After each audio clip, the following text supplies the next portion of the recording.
Welcome, everyone, for another very special edition of the GG Millions with a very special guest. Jonathan Jaffe joins us again. Jonathan, how are you? Pretty good. How you doing? I'm doing well. Not as well as you. You got 12 million in earnings flashed up on the screen. If you don't know, he plays the highest stakes poker in the world. We're going to be picking his brain today. He's been a third time, at least second time on the show for the GG Millions. Pretty special one today. 1.688 million, almost 1.7 million to first. Top three going to get seven figures, and some names you have battled with at Triton, you battled with in the poker world. Some of these guys I'm familiar with as well, and multiple GG Million winners here. This is episode 54, but as I mentioned, a very special edition, multiple flights, and it's jazzed up. We're going to look at that, who's there, what the prize pool is, and ICM obviously always a consideration, but today 200K for ninth, all the way up. When you got a $12 million online prize pool, that is a special day, and we are a part of that there as you see the total prize pool, and we are down to 9 with the payouts there, all the way up to 1.688 million. No deal making in the GG Millions. It is just what it is, and there is a big gap between first and second all the way down. You can see 211K, nothing to be sad about. 1,202 entries. A lot of people came, 9 remain. We will see some of these names. I want to ask you, of these final 9 of the players, who do you have the most experience with, and what are you looking forward to most here? Yeah, I probably have the most experience with Leonard. He's been playing the Tritons of late. We've played together in Vegas before. Very good player. He's sharp, knows everything that he's doing here. Played online for a long time. Marius, excellent player. He's a legend, both cash and tournaments. Dejan, I just played with. My apologies if I'm pronouncing the name wrong. I know it's not Dejan. I asked him that at the table, and that was incorrect. But yeah, it seemed like a very strong player. Yeah, I mean, look at the flags. A lot of Austria representation. That's normal. No Brazilian today. A little bit rare. We see a Finnish flag, and I believe Ireland Mikster is in the lead there with 92 blinds. 9 blinds, a short stack. Anything can happen. Smiljkovic, who I battle with a lot online and live. Someone one of the few rivalries I would say. We used to exchange some words and whatever, but he's a great player. I got a lot of respect for his game, and we're going to get to see who is going to win this today, as Leonard with some queens and 8s, real hands, 9-handed 8s under the gun. Jonathan, what are you thinking about here? What's your cutoff for opening? Yeah, let's see. So he's got 17 mil. Just looking around at the stacks, it looks close, but it's an open. I would see myself playing that. And then Leonard is almost certainly playing just 3 bets and folds from here. So queens is not finding the bin. Yeah, I mean, this is a wild spot where the 9.9 mil stack has aces. If you go ahead and look forward, I didn't see that. Yeah. Quite a nice distribution. And Leonard, though, also kind of realizing he's got a very strong hand. It is 9-handed, is early position open, and people behind. So again, it's not just a fist pump, let's go crazy, and does find a flat, which could end up saving him, but actually could cost him more, because then when he gets squeezed, instead of him 3-betting, a 4-bet comes in. Now there's a squeeze, and this could get a little more dicey. Although from the small blind with an under the gun, open and flat, I don't think you think the 9.9 mil stack's just going to start getting crazy with ace-5 suited and king-jack suited. So let's see how this one plays out. Also, for a wager, we got the audience involved on the giveaway. I got a tweet on my Twitter coming out, should be there any second, and we will also have a $50 or $100 ticket based on who wins. But Jonathan, are you up for a dinner wager for for we can see? Okay, so you can choose red or black. Yeah, red. I'm 0 for 1 out the gate. Leonard playing flat, where I wasn't sure if there was going to be any flatting there. Can't fold here. All right, tweet is out. That is out. Jeff Cross Poker pin tweet. I will drop that in. Jonathan Jaffe rocking the headphones. Very serious live player in a line that is in the tweet. Jonathan, we are going to see if Leonard can do some spectacular things here. I don't know, man. This is asking a lot, but again, it does look very strong. What are you doing here with queens off the top of your head with these stacks and situation? Not fun. Yeah, I mean, more than anything, I want to know, what do I think about this player in the small blind? A fold would just be so out of control. Call does seem like the natural play. Right. You're going to be against ace king frequently. I mean, that's an obvious one. Then there's combinations of that. Aces or kings are hurt. You know, the king does flop, not a great flop. You have no club, and ace is also no club, makes the SPR close to 1 stack to pot ratio. So, you know, this is a big moment for both players, in particular short stack, who is covered. You know, he's got options here, but he may not. This is, you know, it's definitely a scary flop. Any club is vulnerable.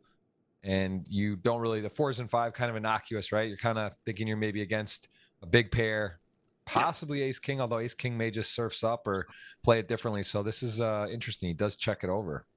Yeah, it's a really interesting spot. He's got, Leonard has such a narrow range. Queens, jacks, maybe tens find their way in, and then it's a lot of maybe ace queen suited. Maybe there's the ace king suited in there, but probably not. So these are unique spots having such narrow ranges. Leonard just trying to maybe clear out, some of this. Maybe there is the ace five suited, ace four suited. Want to protect there. Certainly not bluffing with these queens. Yeah, he also, there's a world where he gets to, and is maybe buy somehow to the he bets and gets called, and then gets a check and gets to get to the river too and check back if the player plays a check again, which he does have. That looks like we'll have that option, and seems like that would make more sense. I mean, on the king 4-5-3 club though, I guess you're kind of, is that your thought process? You're either beating jacks here or some bluffs. I mean, what other hands does he really have out of small blind? Yeah, I think it's maybe that there's jacks there. Wow. This guy, some guys can do it. Look at this. He can do it. Leonard does it. He gets the river, and now with the club coming, it's a little bizarre I don't want to say bizarre. In my thought process, the SPR is so limited and narrow. You're against hands like ace king or maybe a club. Possibly it could have a club in there. I think you're right though about more suited, like ace queen, ace jack. You block those hands though, right, with aces. So I don't know. This is one. If you want to take notes at home, you want to get better. I'm already like, wow, super interesting all around. There's a multiple decision points here from both players, and as it stands, a pretty fortunate river for Leonard. Although, I mean, IDK, he's not sure. This is not a great spot. He doesn't know what to do now. Yeah, he's trying to figure out, am I low enough in my range that I actually bluff this now? That enough of Leonard's range is, Leonard, I don't think he's going to have pocket kings here. So it's really, if he's bluffing here, he's trying to bluff exactly pocket queens, which sounds like a very, very narrow bluff. But Leonard has an incredibly narrow range. So this is tricky. One of the nice things is ace queen of clubs was one of the major worries for IDK. Maybe not as much after the turn check, but maybe. And now that is reduced. This is a hell of a thinking spot if you're IDK. Wow. Look at that. Wow. I mean, this is crazy. He buys himself the river. He hits the queen. It's the queen of clubs. And then aces turns their hand, as you mentioned, into a bluff, realizing there's hands that he's losing to here. And this is quite a start to the show. I got to say, this is a really interesting hand. Extraordinarily complicated spot. I mean, for value, we're looking at aces with a club. Obviously, that's, the prime combo you would think IDK has. Maybe he squeezed an ace jack of clubs, ace 10 of clubs, and at this point decided he needs to bet it. And then for bluffs, I mean, what are we seeing other than this hand? Does he have something like some king jack of spades that, squeezed on rare occasion is turning into a bluff? Does he ever take ace king with no club and turn it into a bluff? Certainly would think so, given that he's doing it with these aces. Heck of a spot. If Leonard finds a call here, I'd be very impressed. This is a crazy hand. I mean, this is really out there. Like, and just again, such an ICM spot. We see the GG Millions weekly big prize pools, but this is a ginormous prize pool. We're seeing like 7th place is generally first, sort of. I would say that's the average. So this is a significantly bigger spot. And in Leonard, you mentioned tough top player, a regular, just an absolute crusher. And something's got to give here. You got 2 Austrian superpowers, great players, maybe the strongest country for poker, sort of mix that in with the German hybrid as they sort of gravitate there from Germany. But these guys have probably history, you would imagine. They know each other. You got to believe that. And this is some of that 15-minute chess clock being used, as you can imagine. Axis powers are well represented at this table. Yes, and that's how many we have. 1, 2. Is it 5? Is there 5 in a? And this isn't like a 200 person. This is a 1,200 person field with 5 hailing from Austria representation. That is significant. And we see again Ireland, the chip leader, Montenegro there today. Also just got second in the main event in the Triton Montenegro. So he's feeling good. I think it was over a $3 million score and a fold. So I mean, just I guess like. Crazy, just crazy all around. Pretty wild stuff there. Yeah, that was an insane hand. Look at this. We got kings running into tens on the next hand. And also these positions a little more, what would you say? More likely for confrontation. Just the sort of the deeper it gets, the less hand you need. And these are 2 big hands. Although 10's going to flat here frequently, we see makes sense. I mean, where would you start considering 3-betting there? Jacks, like, is it for value? Is it like 10s or just kind of? Let's see. So they're 50 deep, trying to see how many short stacks are out there. I think queens are going to 3-bet more than they flat.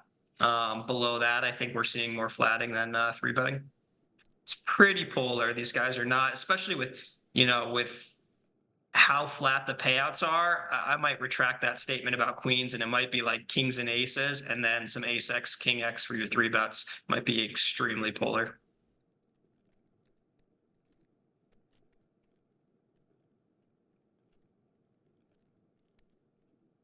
Tens, 2, 5, 6. 10's definitely going to feel fairly comfortable, decent flop, but again, 9-handed poker, and you are in position. That's nice. Kings just calling. There are some flats with pairs there, and of course there is some deception, and he does just go for the check call. What are the merits to check raise there, or just check call? Yeah, he certainly has a pretty natural candidate for check raise if you're playing for chips. But with ICM going on, the pro con of going for, stacks there, it's just greatly reduced. The chips lost are just so painful that check call seems pretty natural with, 2 of the larger stacks. Yeah, make some notes, some big hands already. Exciting to have you guys here. A big one today again. Appreciate you hitting the thumbs up. That's part of the giveaway. Later we'll have a keyword, and we will be playing to a winner. And now I think, 450. I mean, 10s with the ace out there.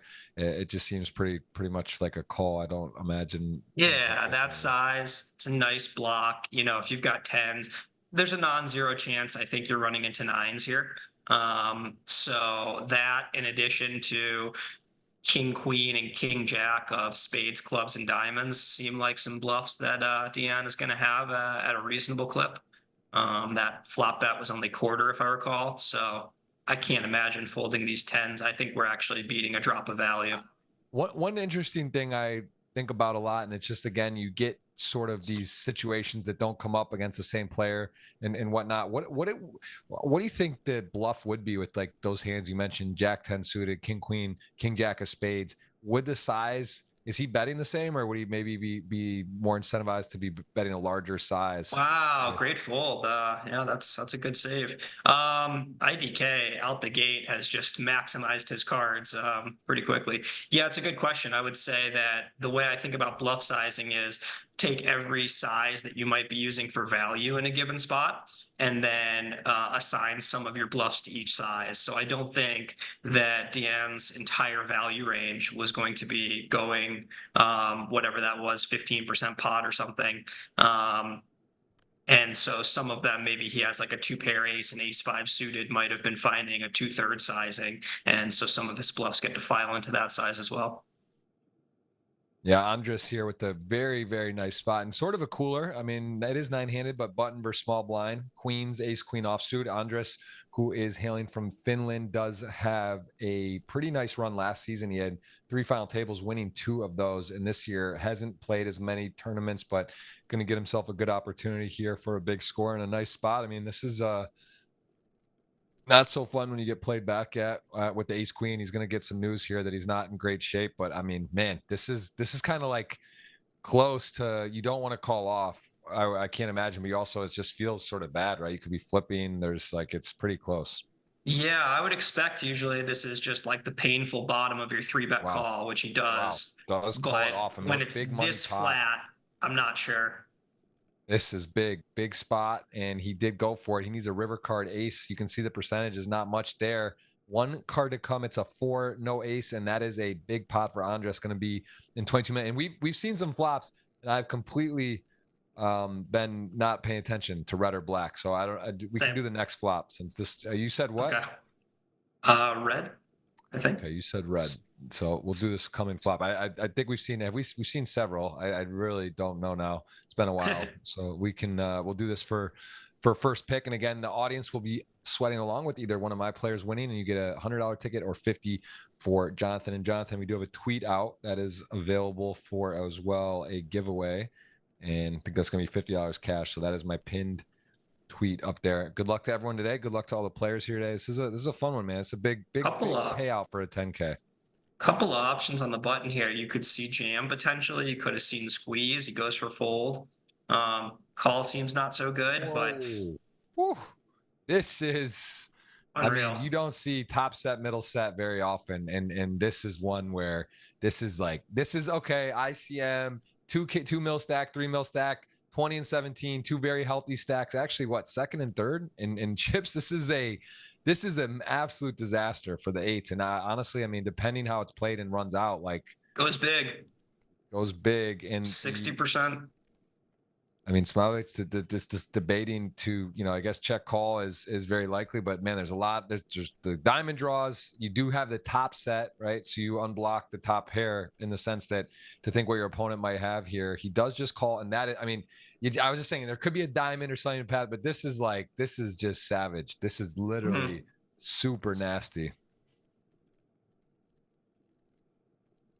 Is there, I mean, they're deep in the pot's relatively small compared to set. Is there a version where this doesn't go all in? Is there somehow where there's like, bet, huge raise and, or bet just going to go check call and then probably check raise river, right? All in. I mean, it's just going to be pretty, not many. I think so. I mean, turn size is going to be small here because the board paired. So I don't think we're going to be seeing 3/4. I think we're going to see somewhere between maybe 1/3 and half a lot here. He's got a pretty narrow value range given these stacks. I don't think he's just blasting away with king queen every time. With that being the case, it's this strange, I don't want to say it's polarized to like queens, 8s, 5s, and bluffs. I think ace queen is still going to do a fair amount of betting on the turn. Whoa. Wow, he does go big. White off, goes 3/4. He's just going full greed, trying to, make sure to get paid the max by some of that queen, too can look like just maybe like almost like weaker, right? Like, and typically you're just always good here, literally almost all the time, and somehow you're not. But like in this spot, it almost would look weaker, right? Would you expect 8s if you were in the other? I wouldn't expect a player with 8s to go that big here. You know what I mean? So that's kind of interesting, but it's going to really backfire. But honestly, the money's probably would go in. You would think. Either way, as we mentioned, this player, you're better at pronouncing the name than me, but finished for 3.196 million live, almost 3.2 million just last month, just recently in the Triton 125K main event, taking second place, 100 total entries. So kind of having a good month, I would say. Been a good stretch here, and he is going to get a very, very good news. And now with this situation, I mean, what can he go? Can he overbet? Can he just go for a healthy pay? And then when he gets raised, if he's not all in, that's going to be pretty. I guess he just snaps though, right? You don't even think about it. But I think he'll call, but not snap. I think it's one of those where you just sit there and, think about the last moments of your life, wish your loved ones well, and then put the money in. But who knows? Maybe he just goes jam here, but I think we might see somewhere. Yeah. Yeah. Okay. We don't have to get that part of it. And that getting snapped out, like that's one that knocks the breath out of you. And Andreas, who just got the queens to ace queen off, now finds himself sort of one of the 3 super short stacks. He's actually, after that, even he still is in, there's still 2 shorter stacks, but really tight with those stacks, very short now and pretty unfortunate. Does have over 10 big blinds, 12 to be exact, and a 36 million chip pot. And what was that? That was red. You're going to win it anyway. I think that's a red flop. So you get to You get to choose. Give me first. Dan. Take chip leader. Good pick. All right, I'm gonna go with. I am gonna go with. Man, all right. You know what? I'm gonna take Leonard. And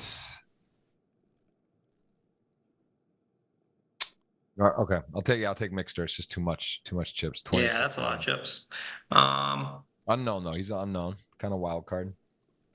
I will go with IDK. Nice. I was going to trade up for Smiljkovic there, but I figured I'd have a chance to catch him on the because IDK is playing well, so that's a good choice. I'll take Smiljkovic.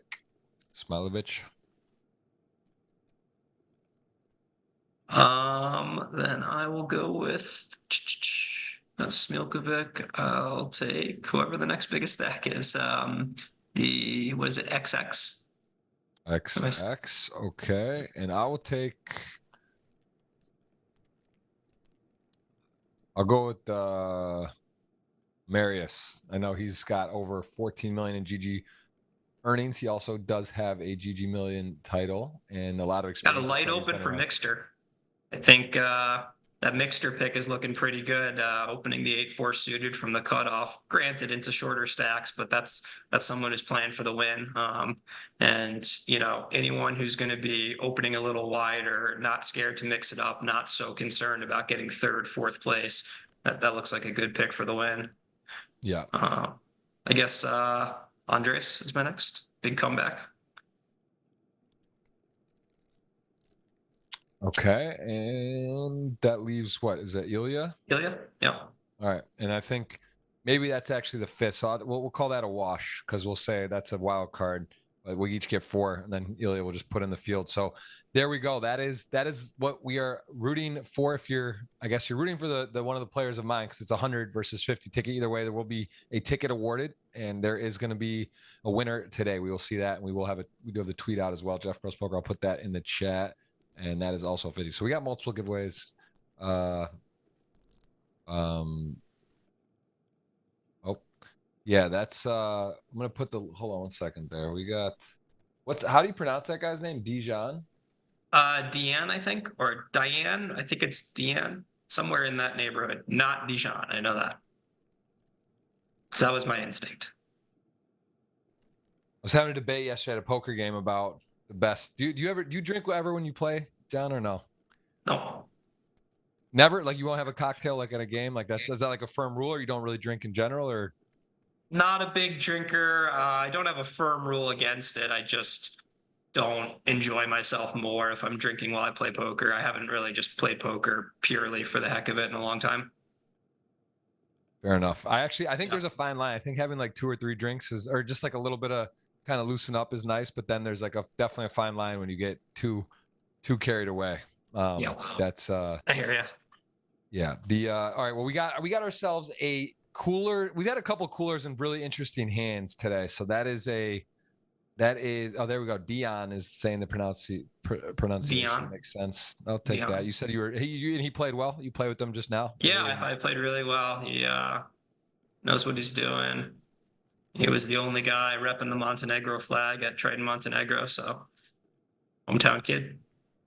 How old roughly? Do you know? Like, is he? I don't. He looked like he's in his 20s. If I were to guess, I'd say maybe like 27, 26. 27. Wow, just crazy. You're 35, 36. I forget. 37. 37. Okay, we're same age. Yeah, it's 27. That's a big difference. That is young, man. That is he's in there. He's in there firing, playing the biggest stakes and going for it here with the big opportunity. With that 42 mil stack is impressive. That is a nice lead right now. Okay, we are. Yeah, let's see. I think this is one of the biggest we've had. All right, we have 9s to ace 10. Ilya, who is the bottom stack, 9s, ace 10, fair fight. The flop is good. Turn 9 has a diamond, so he's going to need to hit a few cards that are not with the diamond, and that is actually one of them. The queen is a special one. The non diamond, he was drawing thin there. He's up to 5.2. He counterfeits ace high, so that's a big moment. Ilya, who has a lot of results. I think if we take a look at his His actual, I don't know if he has a lot of final tables. I think last week, even or last time we had a showy final table, he has 7 in this season's alone. No titles, looking for one today. That is how it starts. That was a big moment for him on the river behind, getting a nice card to stay alive. And Leonard, who has been put in some tough spots, right? Got the queens, Yeah. had a winner by the river, got kind of lucky, but then great bet was made, couldn't really do much, and got off that one. So you could see he was really thinking about it. He was really, I mean, it's like you mentioned, very polarizing, right? It's basically the ace of diamond or the ace of club or nothing there. Yeah. Leonard's Leon Stern bracelet pick is not bringing the good luck so far. He told me this morning he changed his picture because I believe Leon won this tournament and then won the 50K bracelet at WSOP, or maybe it was the other way around, but he's trying to follow Leon's run good. But so far it hasn't come, but a lot of table left to play.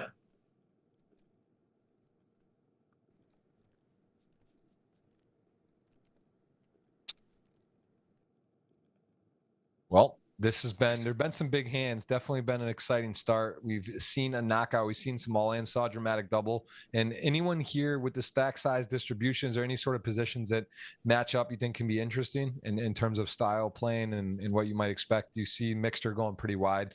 As you said, that means he's sort of going for it. Any other spots that kind of, this king queen off shove is not mandatory, but this is a nice position. Ace 9 has a tough decision. Yeah, I think, we got to shove that king queen. The ace 9's definitely a tough spot. 16 bigs, pretty standard chips call. And yeah, it goes for a snug ICM fold. Seems pretty reasonable. Very close spot.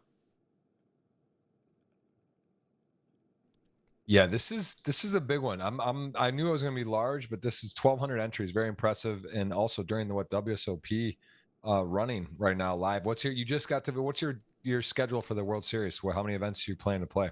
Yeah, I just got in late last night, playing the 5K after this, and then I would say probably planning on playing about 10 events.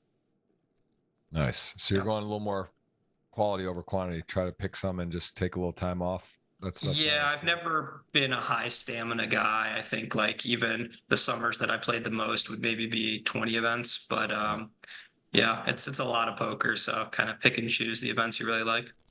Yeah, I think that's a better strategy, similar to online, than just like, all right, hey, if you're across multiple sites, you look like, I'll play this, do everything. It's sort of a little better to focus. I think that's easier said than done. And I think I would think that if you talk to poker players, tournament players in particular over the years, that would be one, maybe, I don't want to say regret, but one adjustment that maybe would say, hey, I focus and play better, doing less is more. And that I would say so for the World Series, a lot of the World Series I would go to, it would be like that. I'd wake up next day, it doesn't matter. It's a 1K, a 500. Like I'm like, all right, I'm playing it, but then I'll miss some events that I really want to play, less rested. And I think that's a great tip for those here that maybe are going out to the World Series. And it's really exciting, but it's kind of like, I heard Daniel talk about that too, and something he's trying to do more, and it just makes sense, right? It's like you don't want to miss stuff you're great at or that you're looking forward to, and then also play something where your hourly or ROI, or it's like a 1K, a 2K in a tournament that maybe isn't even your best event, and then you're tired, and it's like to beat 1,000, 3,000 person field versus like a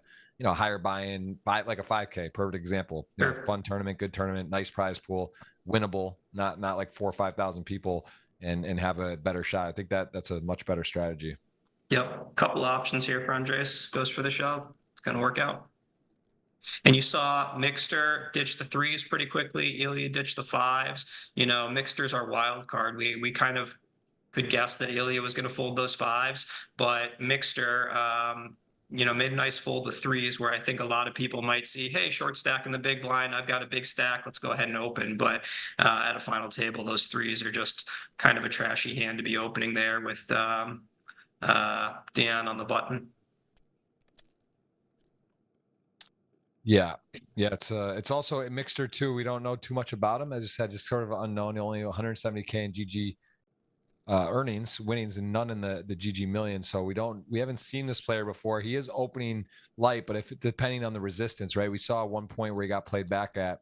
He kind of, he decided to edge on caution and then maybe open up a bit lighter. You know what I mean? So it's it just maybe if he starts getting pushed back on, might start tightening up a bit, and and not really going for it as much. So we'll see. Again, we don't know much about him, and he's got a tough seat. He's got some great players on his direct left, so it's going to be curious to see how he handles himself. He was chip leader, and now all of a sudden, I mean, almost double is your friend Dejan is in there with a really nice stack right now and has got a command of the table. Yeah, I don't think Mikster's worried. He hasn't really lost any chips. And it's not like the chip leader's on his direct left. So it wasn't a catastrophic start for him. Maybe just very minorly below average.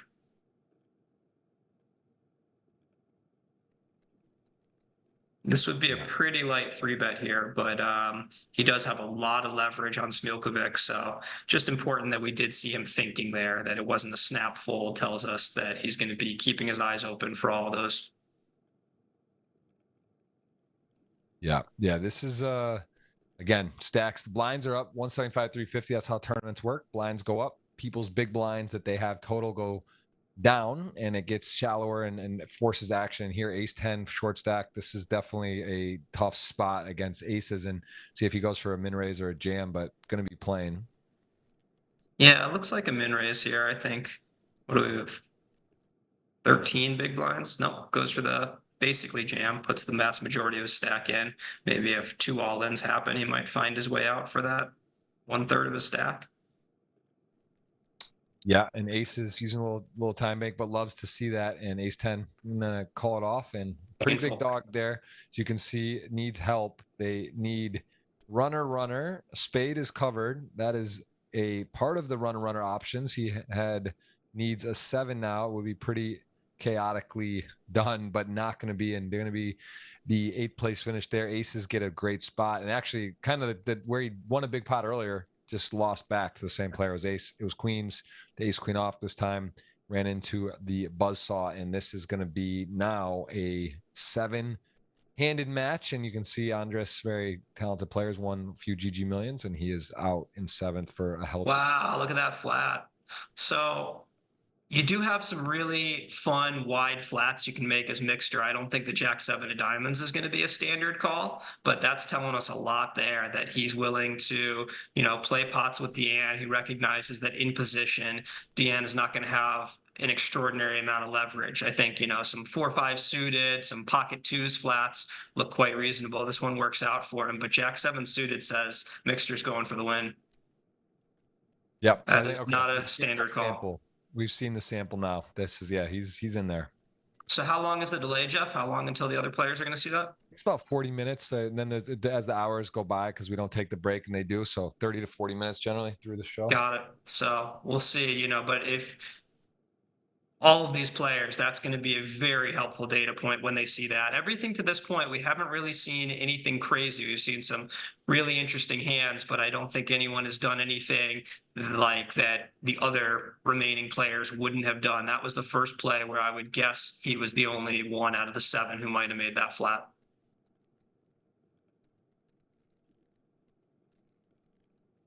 That's why I think in general, focusing, if you're watching to learn, then watch the best players and figure out poker is a great game for this copycat strategy. That's why the high rollers have gotten so much tougher in recent years, is that you can just watch these cards up streams, whether it's GG Millions, Triton, what have you. But when you are trying to adjust to your opponents at the table, 100% effort all the time when it's not cards up and you're maybe at a live table, is very, very difficult.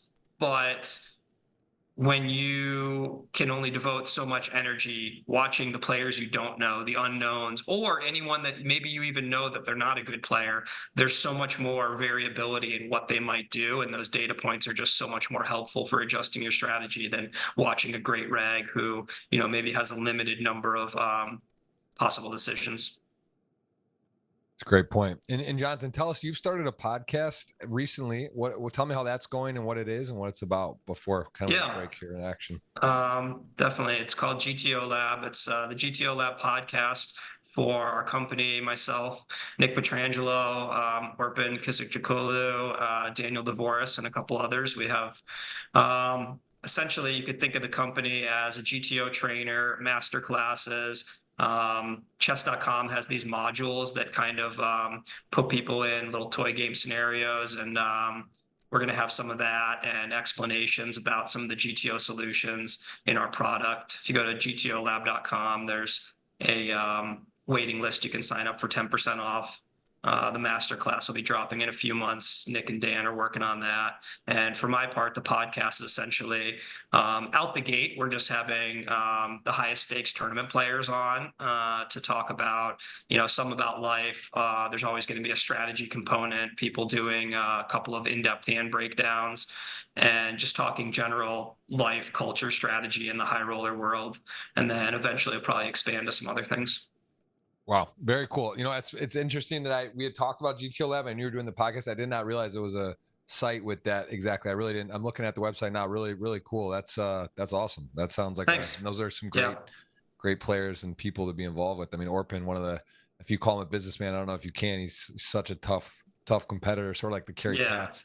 I'm not buying just their business. They're tough players, but Petrolangelo, Nicky P, I call him, hard to pronounce, and then Dvorak, those are some world-class guys. And actually, I think you're third on the all-time money list in Massachusetts, and that is the leader there, Nick, with 35 million. Dan Coleman is my guy. He's at 28 million, but you're right up there. You're on the podium in Massachusetts all-time. That's nice.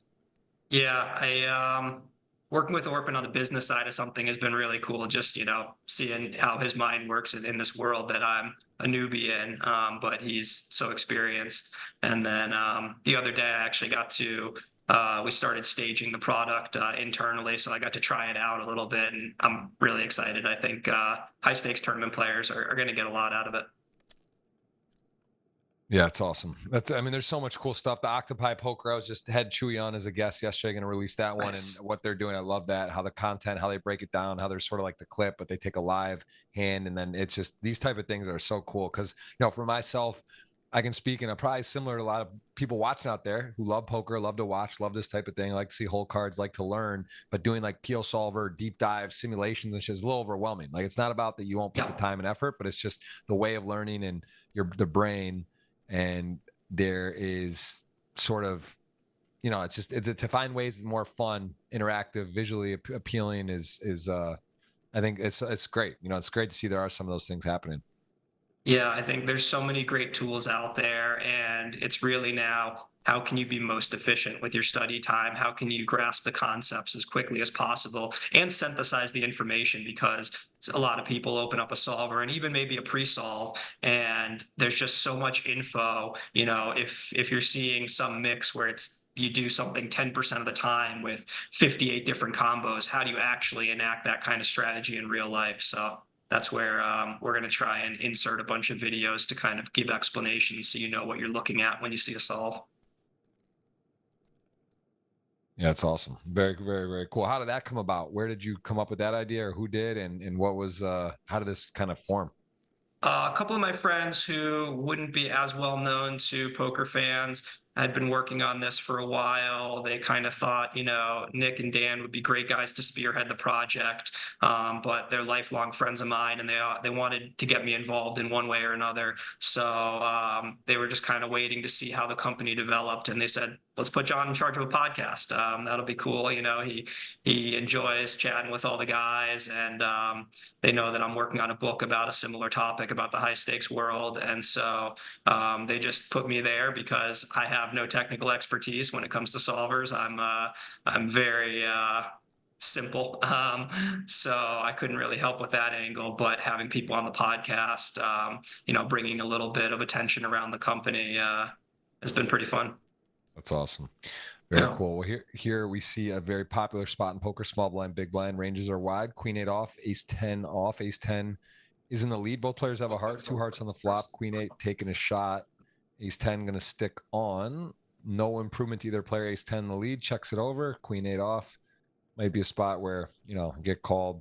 Don't turn any additional equity. You may just want to let it take its course, try to get a free queen or 8 and see what happens. But chip leader, 10 million vulnerable stack, could also put some pressure. Does check back. Ace 10 is good. And as played, be a very nice pickup for Smiljkovic here if DN does not bluff the river. And given that he took a relatively large shot on the flop, I think that was around 55-60%. think he's going to have trouble repping a 9 here. I think you're going to have a lot of check back. Yeah, it's such an important part of the game, knowing what your opponent perceives of you, but also what they perceive in a spot where you're repping and understanding that. So then in certain spots, you just kind of know like, hey, this isn't a credible line or bluff. So that also is, I think that's hard at home. That's hard for, I would say, amateurs or just in general, right, to understand that part of the game. Like, why do you bluff sometimes? Why do you not? And that is important to not always bluff and to understand where you're at and what's going on. So that there. We saw execute, and actually we see now the kings on the button. Yeah, I think it's a matter of kind of devoting your bandwidth to the right topic when you're playing a poker hand, and when you're coming up, when you're new to poker, when you're playing as a hobby, you're often thinking about what you want to happen, and that takes away from trying to remember everything that has happened. So sometimes, I'll be talking poker with an amateur student, and they might queen jack type fold there. Little piece for both, big piece for Smiljko. But if you're spending a lot of time hoping for a call, hoping for a fold, hoping he doesn't bet big, it's easy to lose track of, wait, what was the action on the flop? Did he bet 60% or did he bet 40%? And how that affects your ranging as you go to the river.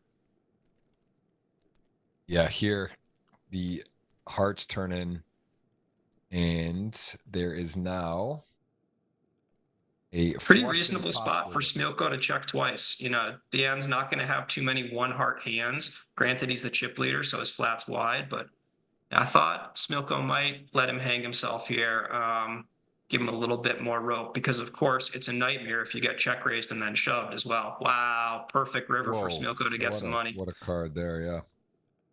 Snap check from Dejan, as he has very few 6 in his range. Depending on the size, we might see a check raise.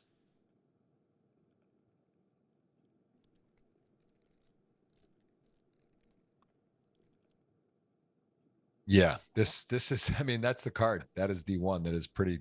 Of course, there is still some boats that he loses to, but in the flushes, although Smiljkovic is considering sizing here, and yeah, I don't think he'll raise that. That's half pot, right? Yeah. I'd probably raise that. I think that's pretty close. But I think that's probably, if Daniel could see his cards, that's what he would want to bet right now. That's going to give him the best chance to make money. I might have bet large as Smiljko. I would not have expected many check raise coming in at all. Would have thought Dejan was check calling or check raising his flushes pretty often on the turn. So I would have thought, whatever I want to get paid, I need to bet. Look at that. Wow. And Dejan's going to have this awful situation when he gets shoved on and basically knows he's beat, trying to decide, would Smiljko ever make this incredible bluff? At such a high stakes final table, you just almost never see it. I think Dejan's probably going to find his way out if Smiljko shoves. But again, Daniel's got, a button opening range, so there's just a plethora of possible bluff candidates here. But does he ever pull the trigger? I mean, that's a whole separate question. He is a very aggressive player, so if someone at this table could get paid doing this, I think Smiljkovic is probably the guy you most have to call. So it'll be like 3.7 more or something. It's and there's a lot out there. Yeah, I mean, we can see how this pot goes entirely different. If I was Smiljkovic, I think I would have checked the turn, and I'd be making a fraction of what he's, stands to make here. Dejan is just puking. He's praying for the call, and now such a massive swing. Let me ask you, what hands on this river does he get called by that he's beating? What hand would Smiljkovic just call with there? A king. I mean, I think Daniel's got all sorts of king X that check flop, bet turn, and half pot on the river. I don't think he's just about ever checking a king on the river, save maybe like a king 5 of clubs, which I think he. No, but you're saying you think Daniel will call when he gets to the 7.2 million? No, there's no auto calls. Everything is just going to mix. I think that tends to be a tricky thing, is that when you're going for the value raise like Dejan did here, it's easy to say nothing calls me, but that's a little bit separate from nothing is 100% to call me versus no calls come in. So if we give, combine all of Smilko's King X hands, and maybe they average like 30% each to call, but that's a ton of combos that might be 30%, whereas there's very few flushes and kings full, nines full. So it's kind of the difference between, hey, if Smilko has a better hand, yeah, he comes along 100% of the time, but maybe those better hands only account for 15 or 20% of his range. Yeah. And so bluffs here from Smiljkovic at this point, like what hands are you considering that you're beating that he's doing this with? I mean, is it the ace of heart, like, and then the board's paired? So would you do that? Like, what is it? What does he have that could be bluffing? And yeah, these spots are so unique. Yeah, let's think about what his cards make sense. So, I mean, everything in Dejan's spot is a bluff catcher. I don't imagine he folds any of his hearts. I guess having the queen of hearts and ace of hearts, both of those make sense. Those call. Man, Smiljkovic. I gotta say, when I grew up, this guy, he just, I've seen him so many spots. He just seems to really play well and do well online and live, and that is a crazy hand. And he is now tied for second. I mean, there's 3 big stacks and sort of wide open everywhere else. Ilya hanging on there. We're still 7-handed, and this has been a very interesting one. That is sick. That's a sick hand. I mean, very sick hand. Dejan has been involved in some big pots already. That's 3 huge hands. Yeah, Smiljkovic, he's a savage. He, plays a lot of poker. He knows what he's doing. He has a lot of confidence in his game, plays great.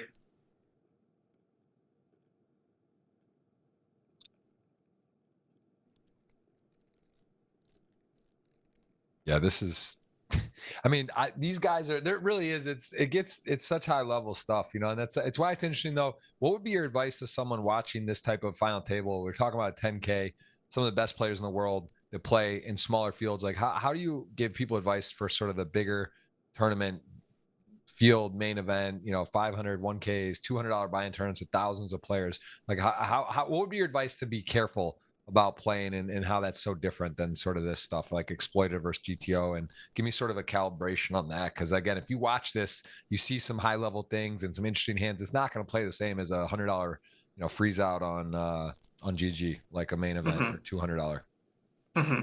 Yeah, I would say use the advantage of this card's upstream, and if you want to take it as seriously as possible, you just have a notepad next to you or on your computer, and you write down the timestamp for any decision that looked funny or interesting to you, where you think, that's probably not what I would do.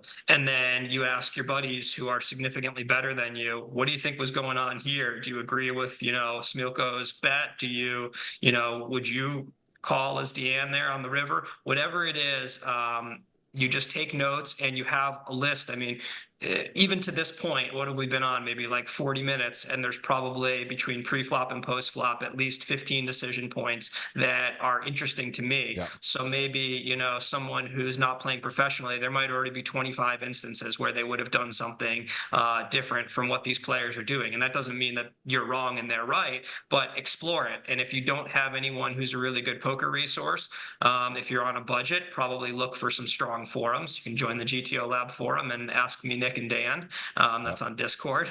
Plug. And you can put that link in. John, do you want to put that in the chat here? That could be cool. Yeah, I will find it. I think it's like GTO Lab /Discord. I don't know much about Discord. I'm in there and I'm chatting, but I'll look up and get back to you on that link. Thank you. But if you can afford it, if you're someone with a budget, hire a coach. And, part of one of the benefits of a coach is they can run some of this stuff for you. They should be good at running sims, so they can show you, why did a couple hands ago, I think somebody folded Jack-9 suited on the button versus an open and snap folded it. But you want to get the why to different answers. Otherwise, if you just have, do this, do that, connecting the dots for playing poker in the future, it might not be there. So I would recommend writing down timestamps and doing your best investigations into these hands. And then make sure you account for the payouts. You know, this is a very, very flat structure. So you might be playing a live tournament with an entirely different payout structure where these guys would have been playing their hands differently. So don't just take it all one for one. It's great advice. And a good mention too. I think one of those things about investing, if you're playing poker, whatever stakes you're playing, I think a lot of these kind of courses or material or opportunities, it's just like you start looking at like, okay, if I'm playing the stakes and like how much is a monthly this, or how much does this cost, or do I want to invest in coaching for X amount? It can literally be a turn bet or a big blind or a month, you know what I mean? Like whatever you're doing or playing, this is something that you should really think about like that, because it may seem like money expensive, but it's also, what are your goals? What are you trying to do? And looking at it, it's sort of like mandatory these days to be doing some sort of studying or some sort of work on your stuff. If you want to play, look, if you want to just play for fun, you want to go to the casino, you want to play in a home game, you want to, go to WSOP and flick in a couple buy-ins and see what happens in a tournament, no problem. But if you want to actually win and be a professional or semi-pro and have great results, it does take work. It takes a lot of work, and of course you need luck, but I think that's a good way to sort of calibrate and put it in perspective. That's I think for a lot of people who, they might not want to be working with a coach, or they might not have the budget for that, find one of these guys who will do 1 or 2 lessons. I think a lot of guys don't, myself included, don't want to just do 1 or 2 sessions with someone, but there are a lot of coaches out there who'll do 1 or 2 sessions and use that time just to have them point you in the right direction, to tell, have them set up a study plan for you. And that's the best thing, to just hear someone who's, much better than you at poker, hear a little bit about your game and point you in the right direction. You might never have known that you're just a super nit. And you find that your equilibrium is just so off in one direction or another. And it's very valuable just to hear that from someone who's a top player, and just, have them pass that along. It's great advice as well. And we see here, we are still 7-handed. Things are kind of, no one's super short. Ilya's short, but not everyone else kind of in the mix. And he's, 10 blinds. Not a great spot, but everyone's sort of jockeying. The stacks tightened up. They've now gotten the 3 big stacks are really, really close. And then there's sort of the rest of the guys. The other 3 are close. And then there's 1 short stack. So a lot to play for. You can see the payouts lower left. It's getting juicy. A lot of money at stake. Yeah, this is definitely an interesting part. Can you explain ICM and sort of how it's always a thing, but at what stage of the tournament and final table, or 12 left, 8 left, where is it the juiciest and where is it the most sort of important, the ICM? Yeah, sometimes the way we talk about ICM, you'll hear players say, is this ICM or is it for chips? And it makes it sound like a binary concept, like you just kind of cross over from one world to the other. But realistically, it's kind of a slow-moving train. To some people, ICM actually does start at the beginning of the tournament, but most of us don't factor it in until maybe half or 40% of the field is left. So at that point, ICM stands for independent chip model, meaning these chips have a different value than they do in a cash game, where every dollar that you lose and every dollar that you win is equal. So if there are, let's say, 30% of the field left, well, you're still largely playing for chips. You want to acquire chips and, make it deep in the tournament. You've got all these different concerns, whether it's cashing, but winning the tournament. But as you get really close to the bubble, and let's say 16 people cash and there are 18 people left, being able to pick up that, always got a spot here I didn't notice.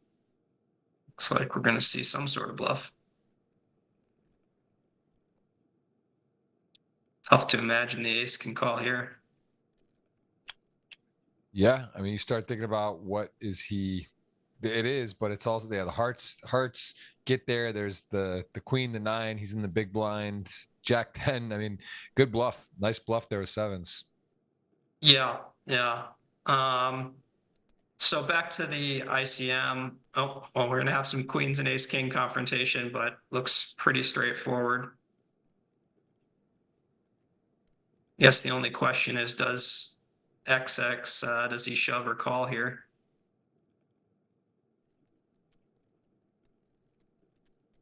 Given that shove is coming from under the gun, I think, I think shove makes sense. It's not like we're calling light in the first place. Big moment. Again, 2 short stacks, but a lot of implications. Does hit the top set, needs running hearts, not going to happen, or the The 10, but doesn't get there, turns it into a knockout. The jack on the turn, full house, queens full, GG for Ilya, who is going to have another final table. No titles yet in the GG Million, but a lot of good results and gets deep constantly. Going to see more from him, I am sure, or her. But Ilya does take it down, and Smiljkovic 23 million there in the big blind, 3-4 off.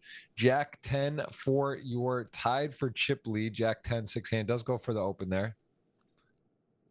And this is, again, a player that is not afraid and got confidence. Confidence, such a big part of poker. Hits that mega score, second place, 3.2 million in Montenegro. He's from Montenegro, and he is at a good comfort level, going for more right here. I mean, talk about a big month. You're talking about almost 5 million in earnings, maybe from two scores, potentially, if he could take this down today. And he is in position to do it. Mikster, a little more unexperienced, at least results-wise. Don't know much about the player. We just know that was chip leader to start the day and doesn't have much earnings on GG. So we'll see how that plays out today. And we are still seeing Austria, man. We said there was 5 that started. What is it? 4 are left of the 6 players, man. Jonathan, is there anything stronger? I say this a lot. Brazilian, I'm biased. I love Brazil, love poker, love it's growing there. But is Austria, I mean, there's kind of Austria, Germany. Are they the strongest online? Is that just, it just seems like the most, and I see this at the highest stakes, highest level, the GG Millions weekly. It seems to be the biggest showing from here, from Austria, the best showing.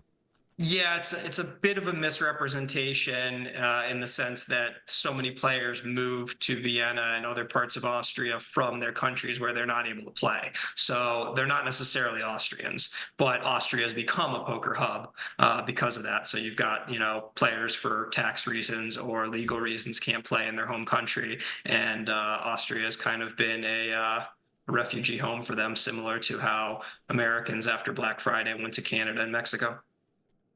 Yeah, it's true. That is it's a good point. That is part of it. It's not pure. There's so many Germans in particular, I know, with the country and the way that everything's set up there, they sort of relocate, and that is again a bit biased, but that seems to be the hub for players, and then they go from there. So Jack 10, another open with the Jack 10 from a different player this time, takes it down. Mikster 9 deuce suited, couple cool hands here. Ace 4 suited, definitely going to play ace jack off. Also a hand that's going to want to be involved, as no one else really with much. Speaking of Dejan, I was going to say, quick plug for Montenegro. Montenegro was a very cool place. Triton had their last tournament there, and Dejan comes from a very, very cool country. I thought the people were wonderful.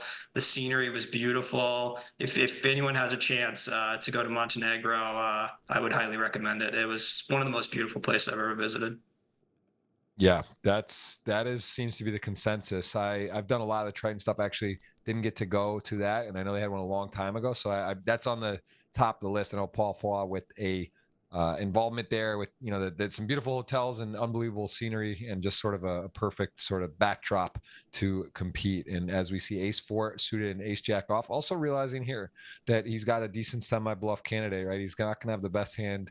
There's some better ace highs. There's also some mid pairs you can put pressure on. A great recognition, and does go ahead and execute there. So really, again, understanding what your opponent starts to flat with, what that looks like, and then how that board interacts with that hand and what kind of pressure you can put on. I mean, that's not even a comfortable spot with the weak top pair, king jack suited, king queen, something like that. Sure. So he does go ahead and push the envelope there. And again, it's just understanding where you're at and what your ranges are and how you're perceived. So really, again, nice play, nice hand, top 3, sort of 2 games going on here, Jonathan. We got 2 games in itself, 12 mil, 12 mil, 10 mil, 27, 24, 30. And there's big money in between the 6th, 5th, 4th, 3rd. As you said, it is sort of it's gradual, but it is still significant. Big money up top versus 6th place, and now is a huge difference.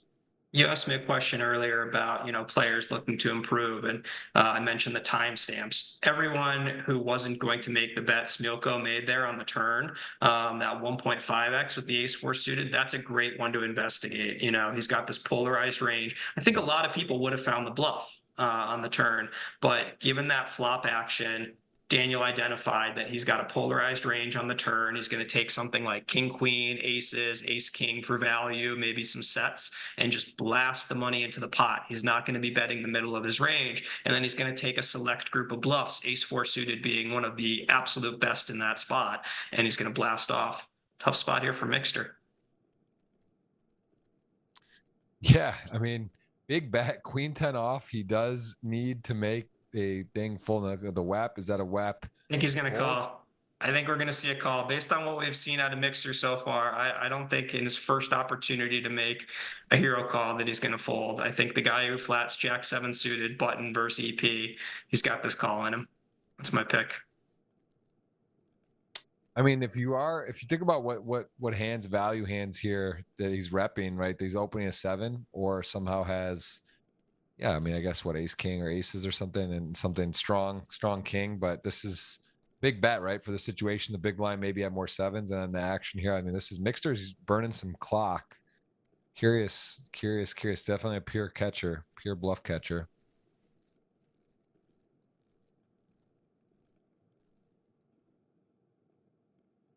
Was this check, flop, check, bet, call turn, I assume? Yeah. Yeah, that's what I believe. I was making a few. He Nice does. call. He makes it. He makes the call. What? But cheers. Started as chip leader, and he is going to find himself in that spot. It's really interesting that the stack size have evened out, but now there's a little separation. 37 million. What a moment for Mikster, who is again one of the relatively unknowns. Another player that has no GGMillion or experience as the xxkfiss, who is relatively unknown. Really, if we go back, you mind if we go back to that hand and talk about it a moment? Yeah. I think that that's a really cool spot to analyze, in the sense that if you're Mikster on the river, you're saying, what value do I block? Well, you block pocket 9s. Great. You've reduced him from 3 combos to 1. That's helpful. But what it really comes down to, the key point, is in Dejan's opening range, does he have every Jack 10-0, Queen 10-0, and Jack 10, or sorry, and Queen Jack, Queen 10, and Jack 10? Because if so, we're going to see, in that spot, 48 potential combos if he's playing a very heavy check on the king 7-7. So we get to the river and there's whatever, 1 combo of pocket 9s for value, and then aces, and then you're talking about his king, and it probably needs to be a king with a kicker to want to bet as big as he did. So if he has anywhere near 48 potential bluffs, you've got a slam dunk call. Even if you reduce that to 24 and add no more exotic bluffs, everything being just 10-8 suiteds and Jack 10, Queen 10, Queen Jack. That's what really leads you to your decision to bluff catch if you're Mikster. If Dejan had a tight open spot and he was opening only the suited Queen Jacks, Queen 10s, Jack 10s, then it's a very tough bluff catch, and I would probably fold. It's really great points. Well, we are seeing here a little random bluff backdoors with the 8-9 suited taking a shot. Does pick up 1 for the gut shot now as a 7, and he unblocks hearts. Is there a chance he sort of goes to town here, picking up equity? Jungleman always says bets your gutters. Let's see if he's going to follow through twice. 5 deuce suited. Okay, flop. Gut shot pair, and he does follow through in a big way. What size did he bet there? I missed that. On the turn, he went big. It was like 4.7 million, really big. Wow. Yeah. Small bet wasn't going to get it done there. The gutter and pair, a lot of hand to fold. Yeah, it's a pretty big spot. I mean, nice continuation there. Really high level stuff. Again, everyone playing great. 4 of the 6 players repping that Austria flag. We got Montenegro and Ireland. And I mean, again, 1,200 entries is crazy for a 10K online. Really, really good showing. Good health. What's your perception of the online and live poker health right now? Where do you see the game? It's funny. I feel like I'm always hearing a polarized answer. I hear some people just say like, oh my God, the game is amazing. You're seeing how great it is. We're playing for these prize pools and all these people are playing. And then you hear other people say it's terrible. Like, we've got cheaters and everyone's gotten really good and the streams make everyone just fantastic at poker. How is anyone going to be making money soon?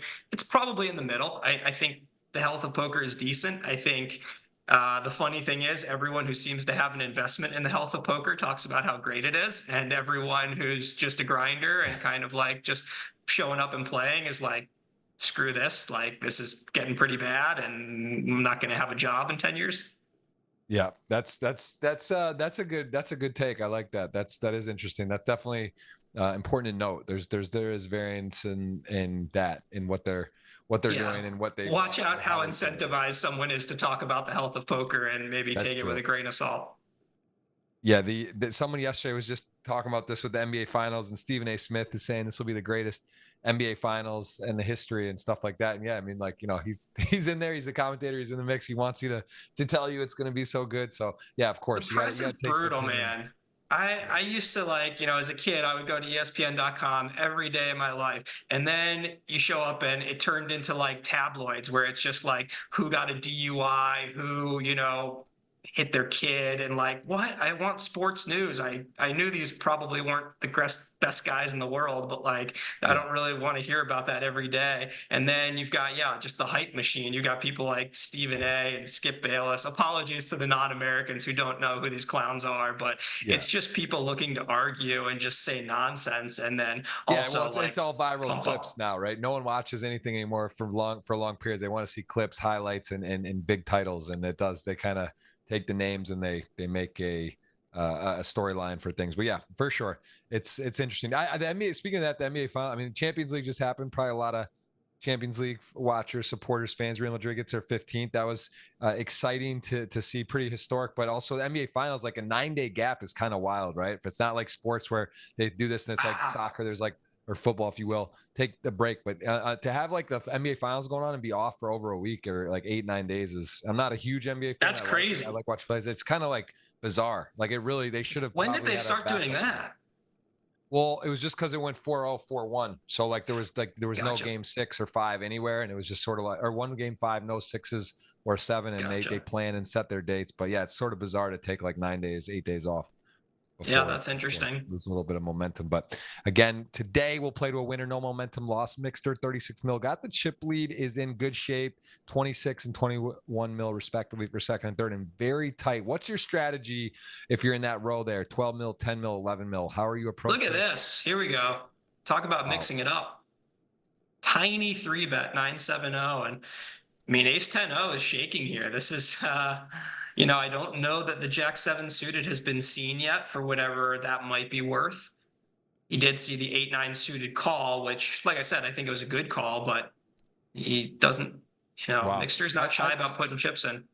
One thing to note too is that the player he just targeted with that small 3-bet was the ace queen off to queens, and as you said, probably bottom of the range to put it in, but was willing to gamble and was willing to play a huge ICM spot early on at the final table. So yeah, kind of. Wasn't XX the guy with queens? I think it was the finish. No, he had ace queen, and then the finish player on the right, Andreas, had the queens, and they got it in queens to ace queen. It was later than aces to ace 10 off to knock him out.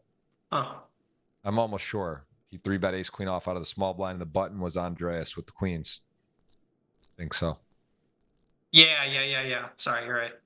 But either way, I mean, again, just such a good spot because of those 3 short sort of equal stacks, such big money between 6th, 5th, 4th, and those are where they line up right now. It's pretty interesting hand selection too, right? Just sort of like just taking a pure spot, not looking about the blockers or ace or a king in his hand. As we see ace 10, queen 5, ace 10 does have a winner on the river, has a club as well. Yeah, I think he's debating between check and overbet. Big bet, goes for the check. Yeah, kind of hard to be good here, but it is. And queen 5 does not go for it. Very happy to take that one down with the ace high. Yeah, big moment there. 28 mil. 36 mil, 21 for Smiljkovic there. Probably the most experienced player left. Leonard, though. Leonard also a lot of experience. Great player. And anyone's game right now. Wide open. 2 different matches going on. We got 2 sets of stacks as payouts are massive here. 10K it is re-entry. 1,200 total entries. Appreciate everyone tuning in. We do have the giveaway. Multiple $50 or $100 ticket. You got to hit the thumbs up if you're enjoying the show, and then be ready for the keyword here shortly. And then on Twitter, Jeff Gross Poker, pin tweet, $50 cash. That's what's available.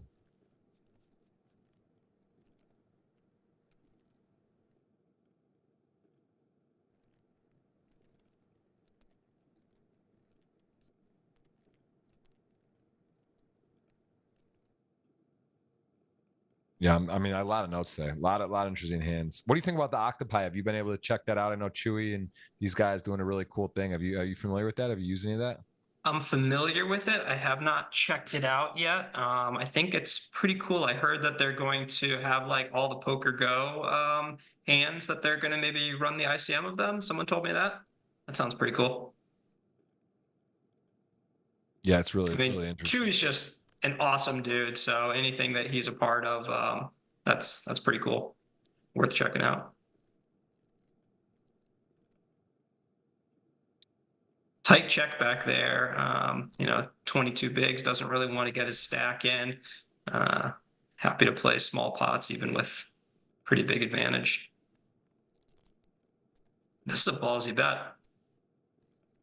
Tough to imagine not calling the king queen here when you check back with, 25 big blinds. It's just one of your stronger hands. And that's a river that's, going to have IDK shutting down very heavily. He's just at a huge deficit when it comes to a 10. He doesn't block a straight. There's just nothing special about this one.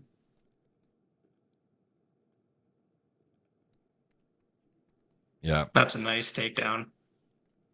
Very nice. And Alan, I see a question in the chat. They're asking about the tickets. One is going to be, it's a $50, I believe, cash ticket, $100 multi-table tournament ticket. I think it's just set how they have it for, that's how we're doing it. And then also a question about what I'm working on. The latest thing is they're asking you, Jaffe, what is the latest thing you're working on? You did mention GTO Lab and how that is. You guys want to check that website out. And if you want to replay and come back earlier from the show, if you watch back, he does give some more explanation on that and doing a podcast. How many guests have you had now on the GTO Lab podcast? I've had 3. The first episode it's actually very GG oriented so far, unintentionally. The first guest is Fedor, security consultant. We talk about, among other things, some of the security issues as they pertain to GG. Then I had D-Negs on, and then recently Nick Petrangelo, who also does some security work with GG. But that was purely coincidence. It looks like the next guest is going to be Alexei Ponikov's, and then Ike or Stevie, in whatever order, probably Ike and then Stevie. Very nice. Yeah. And how do you like podcasting? I like it. It's fun. I'm a bit of a talker, so it's a bit of an exercise in shutting my mouth and maybe not letting my body language get so out of control that it's clear I'm going to implode if I don't have my turn to speak. But it's great because I'm having friends on to talk about things that I want to talk about. If I had to ask people questions where I wasn't too interested in the answers, I wouldn't be the guy for it.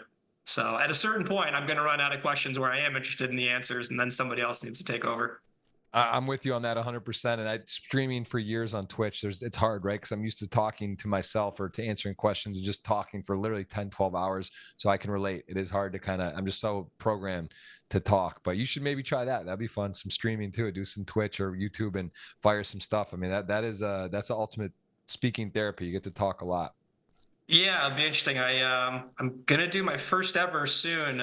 Kitty set me up with Kitty Kuo has me doing something for WPT Global with maybe like a Chinese cash game. I have no idea what I'm in for, but it sounds fun.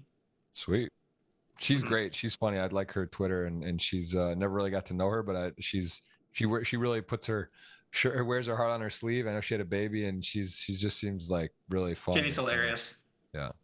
Yep. Poker World needs more characters. Kitty's got enough personality for many of us who might be lacking here and there. Kitty more than makes up for us.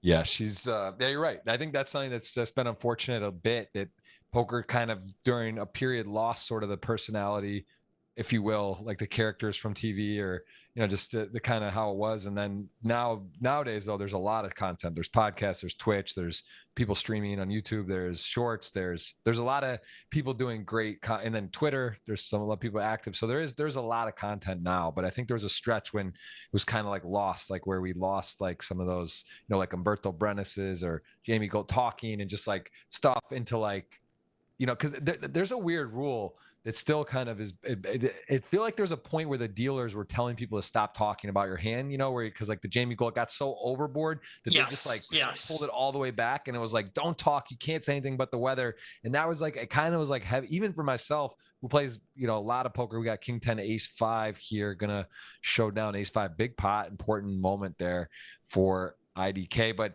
you know, like where I actually felt uncomfortable because I didn't even know, like it's like you can't even say, oh, what do you got on the river, like what are you thinking about, you know, like, and can't talk about a hand, you know what I mean, where it's kind of like that's sort of fun. Like of course if you're like, I got the King of Hearts, you know, like saying stuff like that, I get how that's like overboard and like, you know, but if you're just kind of like chatting like, man, tough, you know, tough decision, or what are you gonna do, or what do you think I have, like just kind of like shooting the that, like just like that energy makes it, I think, uncomfortable, especially for someone who's not as versed live or knowing what to do, where you just kind of like go into a ball and it comes so serious. So I think there was some issue with that where it got misconstrued on what the actual rule is and what's okay and not, and it just went more default, don't talk. And it's kind of like, I think that's an issue a little bit. And I think there's two parts. You touched on one of them, which is a little bit of a rule change, or maybe they just started enforcing a rule that was already on the books. Can't talk about your hand while you're in one.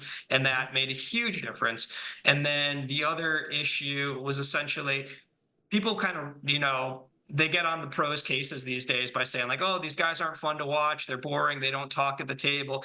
Well, if you look at Negreanu and Hellmuth and, you know, a lot of the guys who were doing a lot of table talk and Umberto back in the day, people were responding to them. So if you talked, you were getting information. There was a lot of reason. Now, if you start talking to a recreational in the middle of a hand, deep in a tournament, nice 3-bet by Mikster, good takedown, you're almost bullying them. Like it's very clear they don't want to talk. They're not responding. They might have sunglasses, a head down. It's kind of like an asshole thing to just keep like talking to someone who is not saying anything. So if you're a pro, it's this whole, you know, it's a very different dynamic where I think, who do you talk to? Like, what are you going to do if you can't talk about the hand and you're sitting around the same pros all the time? So what are you going to just have a chat in the middle of a hand and the amateurs don't want to respond?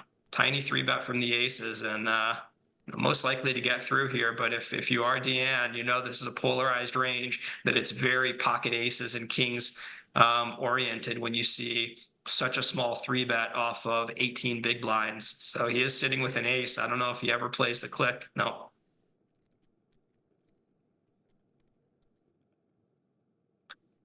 Right there is one of those spots with IDK having 18 big blinds and 3-betting. If you're somebody at home who says, isn't that obvious? He has aces when he 3-bets. Like, why doesn't he just jam or call? Well, if you find it so obvious, then maybe slip some bluffs in there if you think you're going to get your opponent to fold really premium hands like ace queen or pocket eights. And there really is a bluffing range there because you don't want to be shoving your pocket aces. You don't want to be shoving even your kings in that spot. So you get to put a couple of ace X and maybe king X hands in your bluffing range.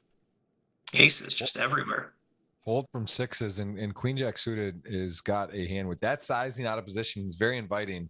And this could definitely be a big pot, right? You're calling him in. It's not 3x, not 3.5. He does call, and there you go. There's your action flop. 2 overs, flush draw. Of course, he doesn't know that he has 2 overs, but which he doesn't.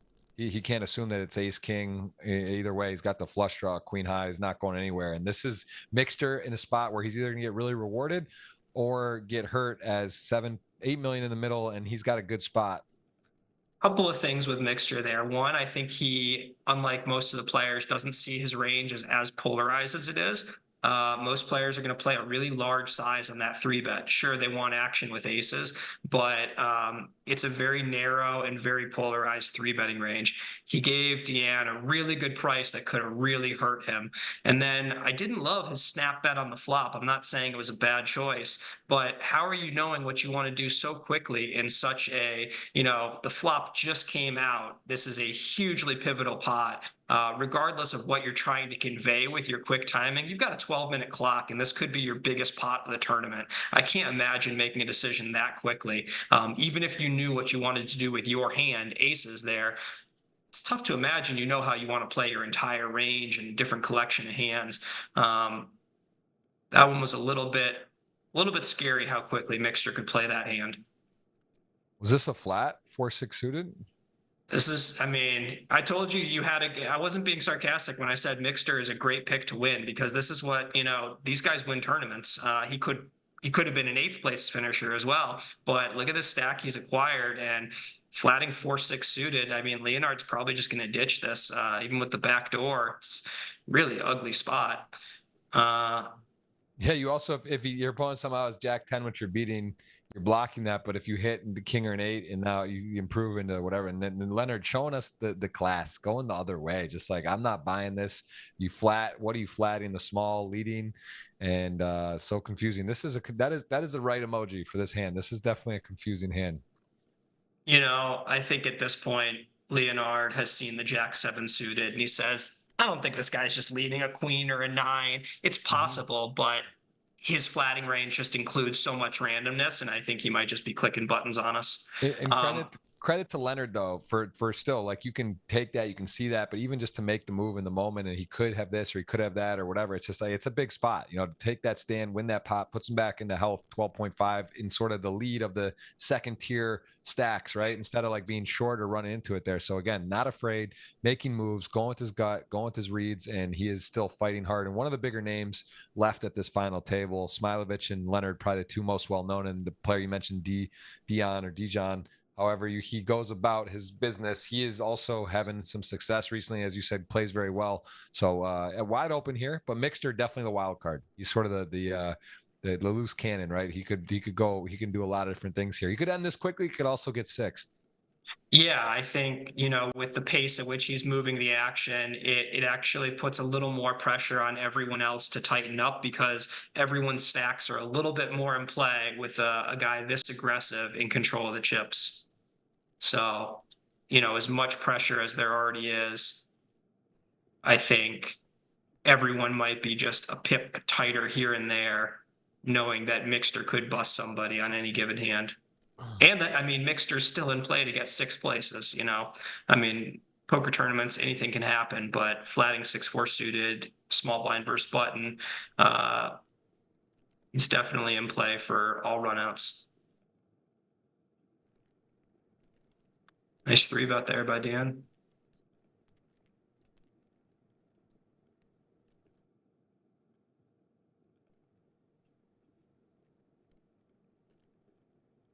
Eight deuce, 8-10 off. These are interesting spots. I mean, again, such a critical time of the tournament, and both players not with much hand. The small blind just deciding to get out of the way. They're a little bit too cute to limp or try something, and does get out of the way.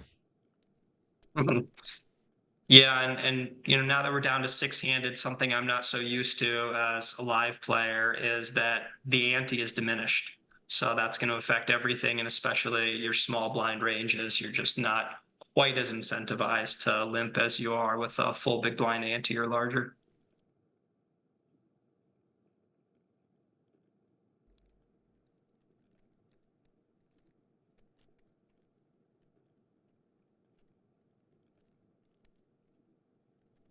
Yeah, pretty interesting. Again, the two sort of, I mean, it's Smiljkovic is moving down into that 12 mil range. We have the 47 million for Mikster, gets a walk there, ace-4 off. That was a tight fold on the button there, ace-7.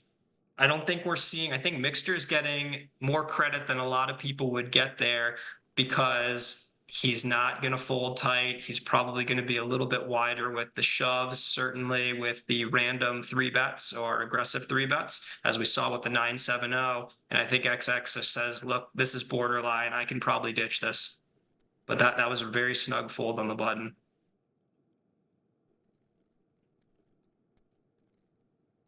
The other thing is, as the chip leader pulls further and further away, everyone is continually incentivized to be tighter, because first place becomes more and more out of reach. So each move up is more and more important.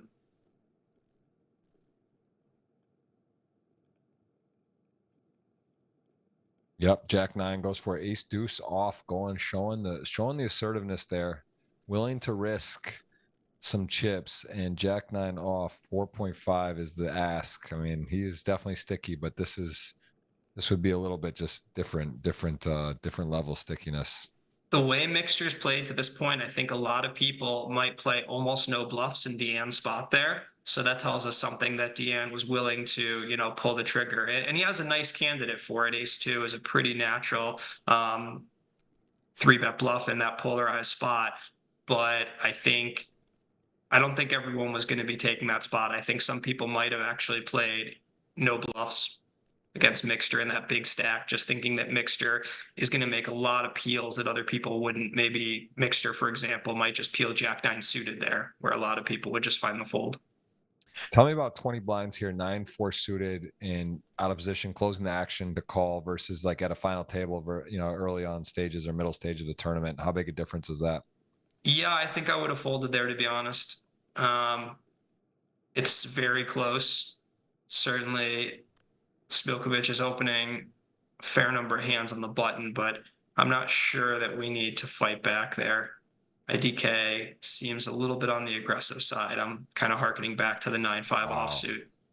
Wow, bad run out there for the 9-4 suited. Gets through the turn with the best hand and gets a check back, and then the board gets ugly, and he does have the jack, ace-jack suited straight, and IDK not loving this scenario.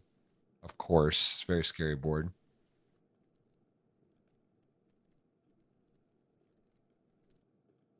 Does check. So what size do we see from Smilko?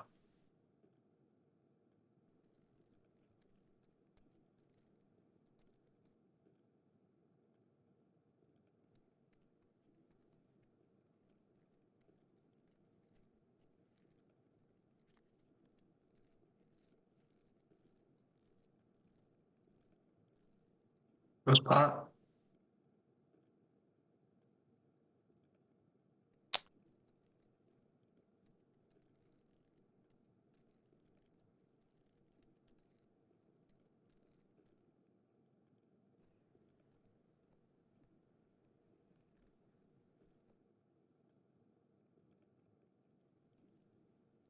Nine four suited.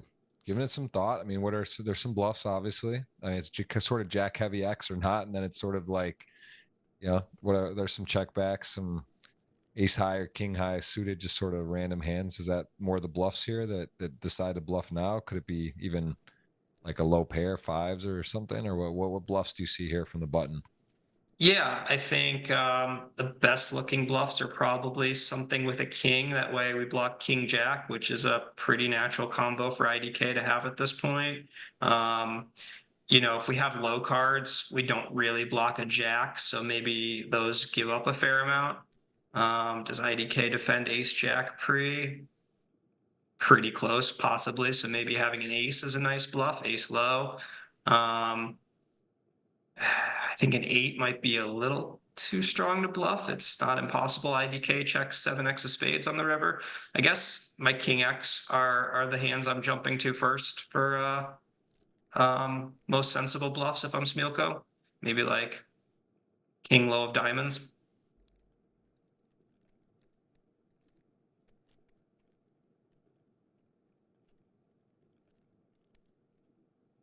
Thinking a long time. Think long, think wrong. Possibly makes it here. Also knows how capable the player is. This is something important when bluff catching. Is there bluffs? Does he give up on pots? He goes for pot size value here and burning a lot of clock at this point. Does make the right decision. Yeah. Ultimately, nice fold, nice pot.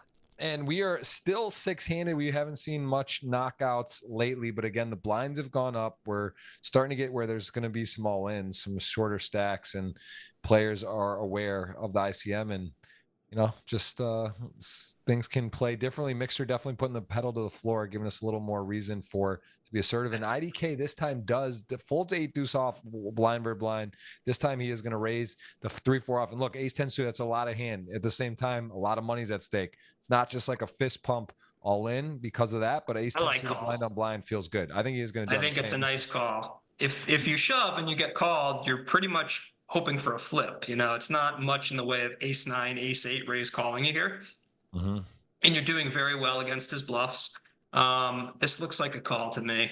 Goes for the 3-bet. That's interesting. I mean, if you know how aggressive IDK is playing, maybe you do something like this. I think that this might be exploitative because IDK has been very aggressive for the spots that he's had. I mean, remember, we've all seen this aces bluff that he made also now. Not saying that that was not the right play. It was probably just a really sick bluff, but I don't think IDK has shied away from a single spot. You saw how much consideration he gave that 9-4, which there was really nothing special to speak of it as a bluff catcher. And he went deep in the tank. Not that they've seen that yet. It's an interesting 3-bet though. That was not on my radar.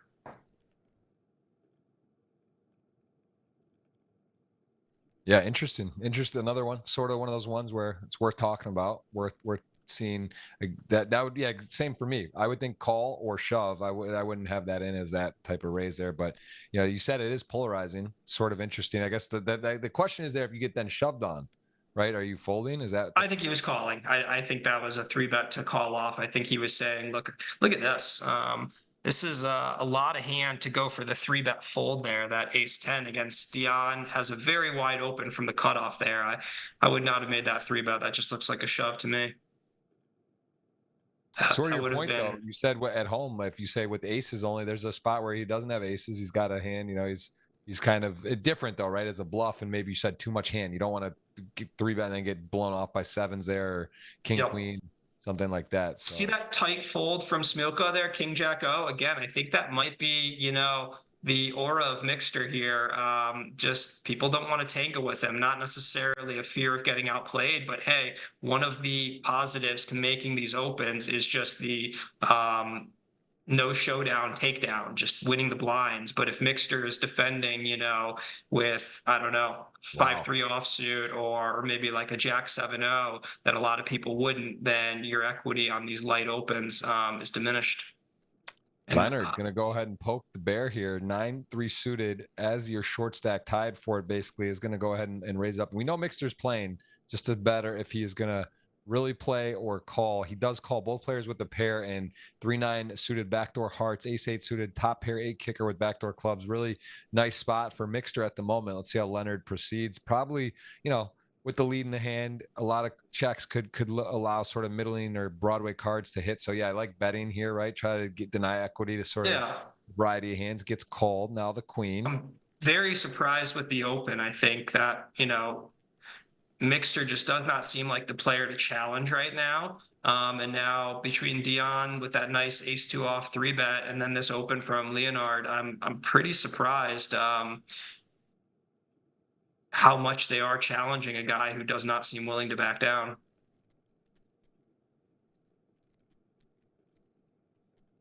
Interesting spot here. I mean, he's beating all the bluffs. He's got some improvement if he's behind. He imagines Mikster was going to shove some of his ace-x pre-flop over the open, and he does not expect that this is a linear bet coming from a queen-x very often. So I can definitely see calling.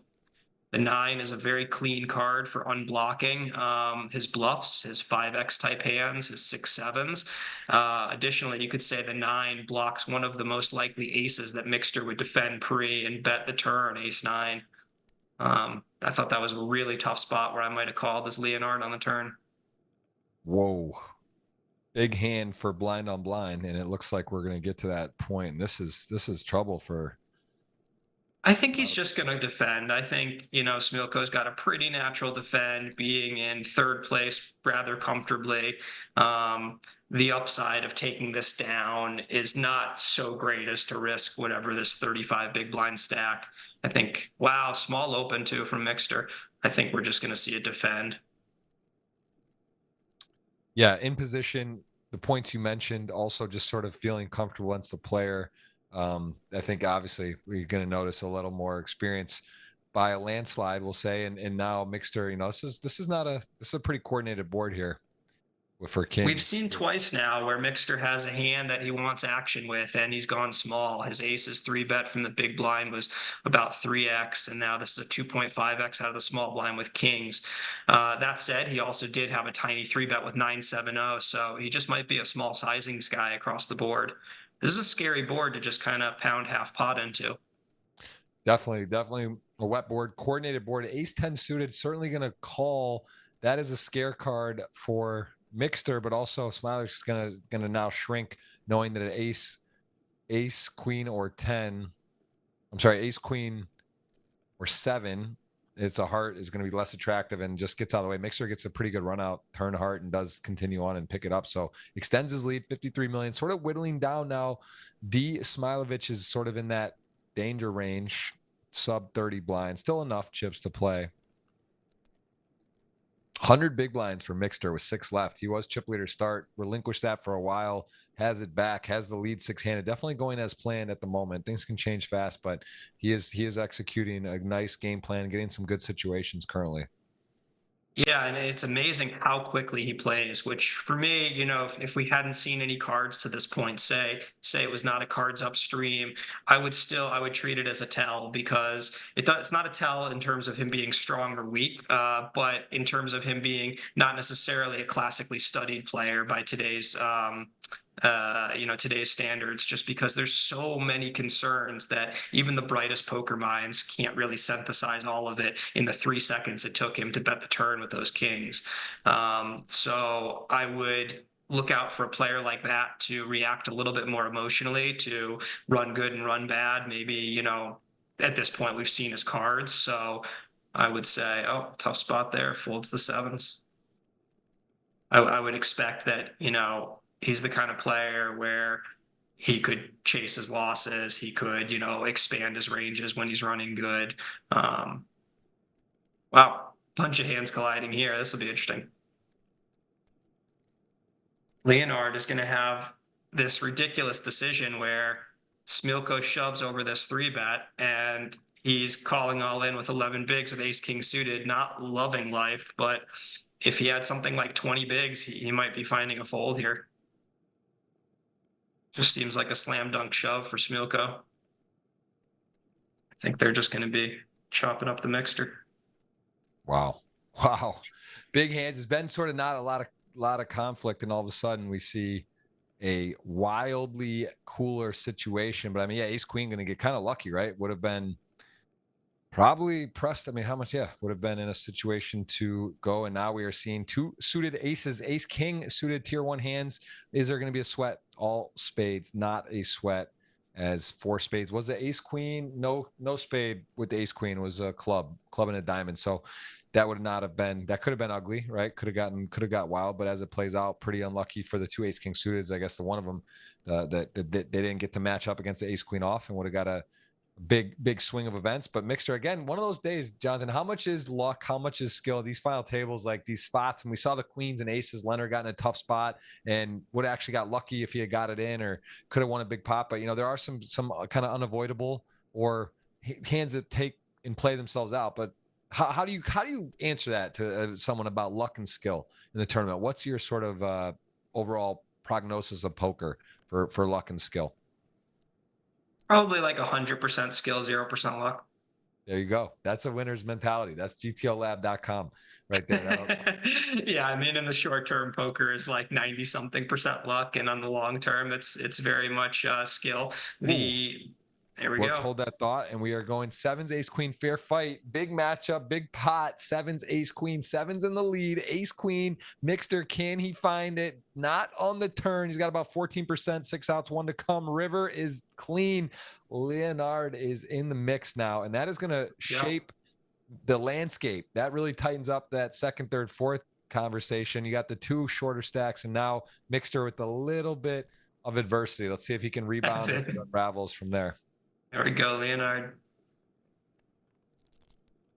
Another tiny open here from Mikster. It just doesn't really produce many folds from Smiljkovic except for his garbage. So, juicing the pot, is that good or bad? Kind of neutral, but you want to give yourself a chance to fold Smiljkovic off of some of his mediocre hands. Get him to fold maybe a 6-2 suited, get him to fold a Jack 7-0. I think Mikster's open size is a little bit on the small side.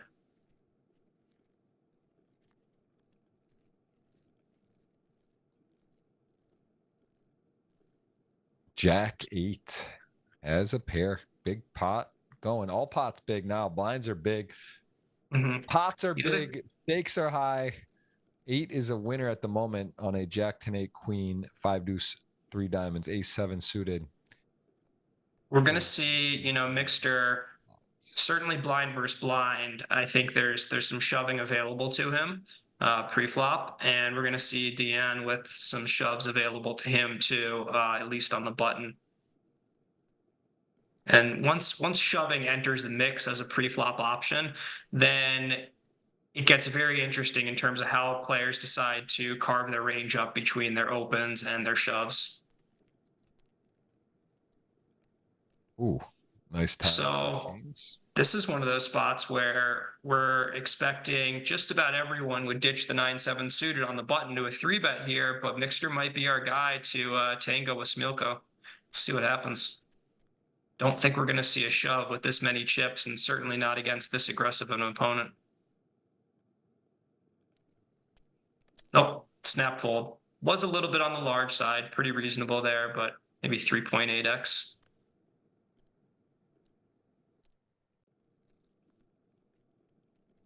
Leonard hasn't had many open spots, but after that double up, this one looks pretty natural. Pretty natural 3-bet fold here with the ace-jack-o. Looks like about the strongest hand that's not going to call when Leonard shoves. I think ace-jack suited really hates to 3-bet fold, so that one maybe plays the flat. But the ace-jack-o, as upset as it is about getting shoved on, 3-betting definitely avoids some of the confrontations that flatting incurs.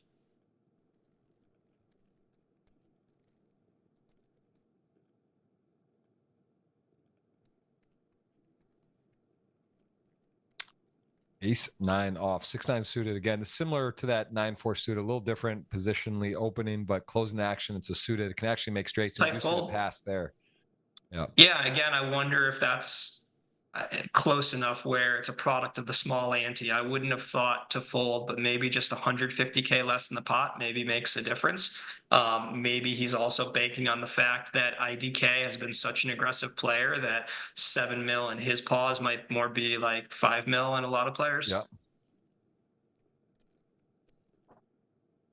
Yeah, great points. Such small nuances, and there's one pot, one defend can make all the difference. Here we see the ace-king off, maybe ace-king suited with 3-bet, not jam, but ace-king off. I mean, it's close on that stack size where he's at, what he's trying to do. And it's such an important pot, right? Just to get it through, not flip, just not have a situation. You pick it up. He's in second now, second of 6. And again, we mentioned the pedigree. We mentioned the experience. These are one of those players that just kind of has been here before, plays for big money live and online, and just you like their chances. You like his chances to sort of emerge to the final 3 in the situation. Also has a pretty good seat considering on the direct left, the Mikster who's kind of splashy. Excellent seat. Oh, wild. Yeah. Big matters a lot too. And we are going to see a shove, which we'll get through.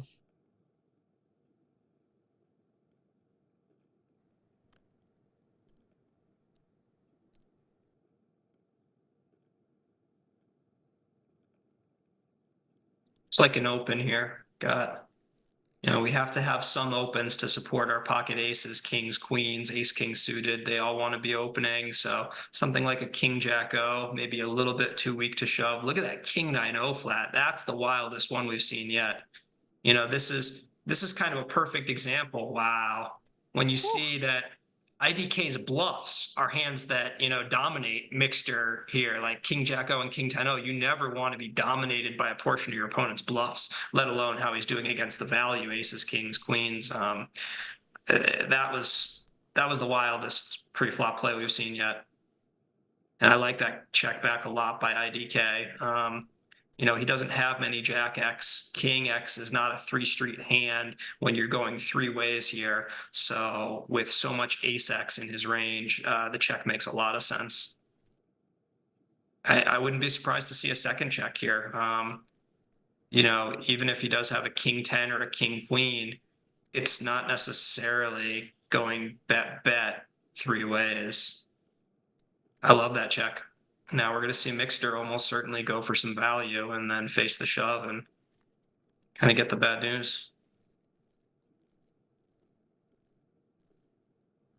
Looks like a small size if you're going to bet as Mikster. Hots it. That's a big bet. He just faces the snap shove. I mean, yeah, if you're IDK, it's like, what do I do? Do I snap shove? Do I take forever? What looks weaker? I have no idea. In any scenario, I clearly have like quads or pocket kings. Brutal spot is Mikster. You block pocket kings, you block, not pocket nines aren't there, but yeah, does pay it off.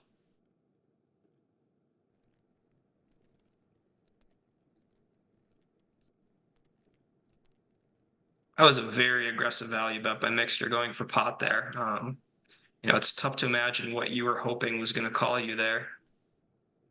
Guess like queens is really the only bluff catcher IDK even has, and at that size, you're really making it difficult for him. Well, I mean, this is sort of what we talk about, where you talk about experience and mistakes and such, and there, just like that, king nine off a hand, you come in the small blind, and pretty big mistake. You go from sort of cruising and controlling the tournament to now bringing IDK back into the mix. Everyone's kind of chipping up, right? 15, 12, 15. You got Smiljkovic at 21, 20 now. So it's like he's still in the lead, but it's getting fragile where it can swing and sort of, instead of leaning and putting pressure on the guys at 7 million, 6 million, 10 million, now they're sort of chipping up, and you can feel the sort of inertia of it all shifting, where it's like, next thing you know, he's not covering, or he doubles one of these guys up, and now he's in trouble a little bit. So it's definitely it's definitely an important time right now, and he needs to kind of refocus, I think. Yeah, and one thing to say, because Mikster's done a lot of interesting things today, and a lot of things have gone well for him. There's a real difference between stylistic differences in terms of wanting to, put more pressure on pre-flop, maybe chase down the pots a little bit more with light flats, and then and maybe even the mixing it up with like the 6-4 suited lead against Leonard on Queen 9-9. Some of that you can chalk up to a different style and coming at things just from a very different exploitative rate, but that river bet, that's the one, if I'm Mikster, I want to look back on and talk to someone who I really respect in poker, because that was a colossal misunderstanding about what ranges look like in that spot and what you're even trying to achieve. So there really is a big difference. I think when people like to look back on their sessions, they try to say, oh, I played that hand right, I played that hand wrong, that hand right, but mistakes are of very, very different magnitudes. And some of it, like I said, is a stylistic approach thing, and some of it is just, whoa, I need to relearn the theory of what's going on here. And I think when you make a blunder like that on the river, that's a good wake-up call. Yep, great point. Well, here we go. This is getting about as intense as it can get. Six-handed, huge money at stake. Hope you are enjoying. Let us know where you are watching from in the world. We got Mr. Jaffe in Vegas, ready to hop in the WSOP streets. I am in Miami, going to be doing a bit of family stuff, and then I will be there for the WSOP as well. The main event. What's your deepest run in the main, Jaffe? You got 12 million in earnings. You got it ripped off a final table, a top 2 table. I've seen you deep, but what's your deepest finish? I got 40 something. The year. Do you know the dolphin trainer story?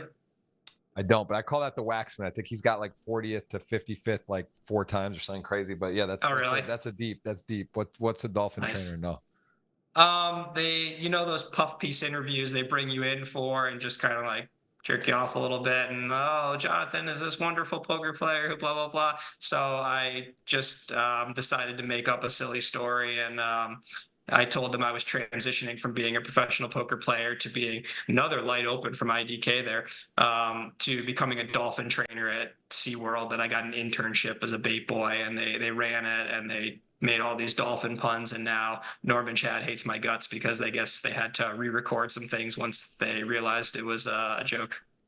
Oh, wow.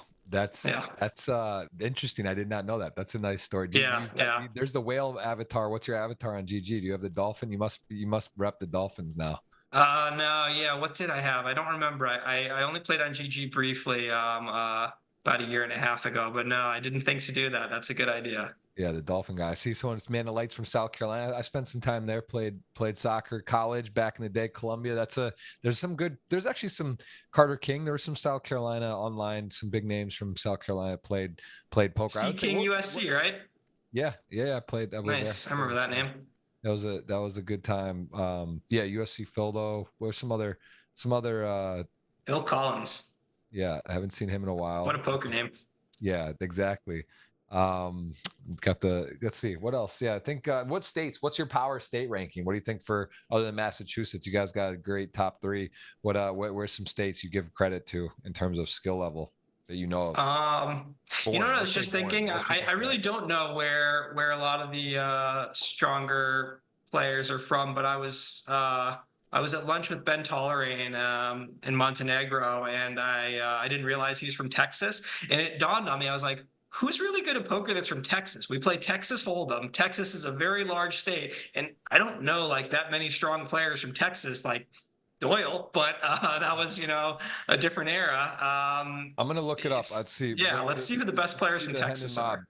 Ben also a 12 million club. He's got 12 mil earnings. Fort Worth, Texas, one of the greats for sure. He Yeah, is for people with 12 million or wow. below, if that's what Ben Tollerain is at, Ben Tollerain is going to be the best player in poker who has less than 15 million in earnings. Because I mean, if Ben wanted to be, he would be at the top of the tournament earnings. He's just devoted so much of his, time to different variants of poker. But that's one of the most intelligent and sharpest poker players that exists.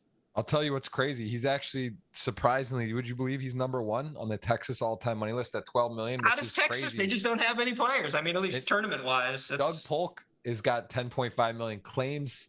TJ is Cloutier in third, 10 is Doug even a native Texan though, or he just I, lives in Texas? I think Yeah. that's just Doug being GTO, realizing he's born in California, but you go to California, he puts him probably like 40th or 6th, 30th, 20th on the list with 10 mil, right? So he's on the podium there. That's smart. I saw, I'm Gotcha. from Michigan. People gravitate. There's a couple guys came out of nowhere, like Dan Heimiller was like all of a sudden from Michigan. And, He's a some people legend. sort of like change their state to like climb the rankings, I think, in those Oh things. my gosh, what a bizarre thing. Yeah, I I guess you just noticed moved to that. Delaware and New Hampshire in that case. Yeah, exactly. Put that down as your thing. But anyway, so yeah, there you go. Check out Texas. that big shove there from Dejan. That's what we're talking about. He finds himself with one of these hands that's got some properties should he get called. He's not dead a lot of times with king six suited, but he doesn't want to raise fold it. He doesn't want to limp and, give IDK a free flop. And he really gets to, take advantage of the stack pressure that he can push on the three guys to his left, especially with only one player left to go. Dejan just, he takes a lot of those middle of the range hands and starts shoving them now. There you go. Look at what's left. Lot to play for. Haven't had a knockout in a while. Six-handed, everything to play for. 20 bigs across the board. Really tight, these 3, 4, 5, 6 stacks, right? And it's it again back to sort of this two-legged, two iterations of this tournament at the moment. There was Mikster separation. He's sort of got put back into reality now, and a lot to play for. What's your pick? Who wins it? Who do you think wins it? Mikster, does he have, I mean, it's not much of a lead. Do you got a pick right now? I'm going Mikster. I mean, in the end, he's playing balls out. He's not scared. So when you don't have as much fear of coming in sixth, that is going to increase your chances of winning. And not everyone's playing the same game. I think that's one of the things that gets lost. I may have riffed on this before in a previous broadcast, but ICM is not for everyone. The idea is people have different goals, and for all we know, 1.7 million might not even be a lot of money to Mikster, or maybe he's someone who doesn't care a lot about money, and winning is really important. There's a real bonus to being the last man standing.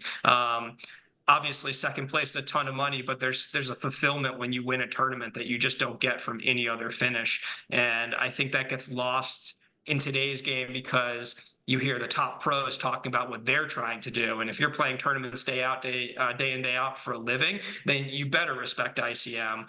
But for most people, I mean, if I was a hobbyist, that's not how I would treat poker. I would be, trying to win tournaments. Yeah, it's great. It's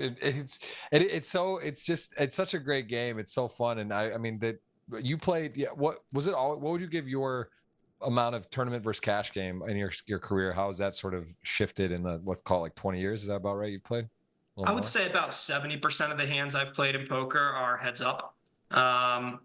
Heads up is sit and goes, a lot of that, and then heads up cash later on. That's really my background. And then tournaments, maybe 15 or 20%, and then the remaining would be cash. How about what's your breakdown look like?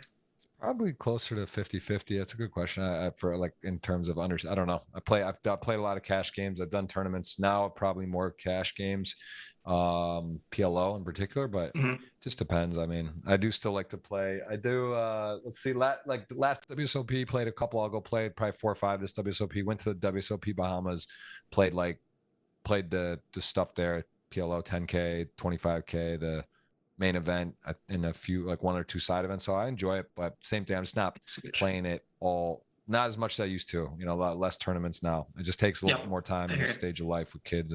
But you got a lot going on. You got the podcast. I mean, your podcast has been running for a long time, right? Yeah, just had the 200th episode was cool. Played had Ninja on for that as a guest. Was fun. He's pretty into poker now, so that was good, and it is fun. I actually just built.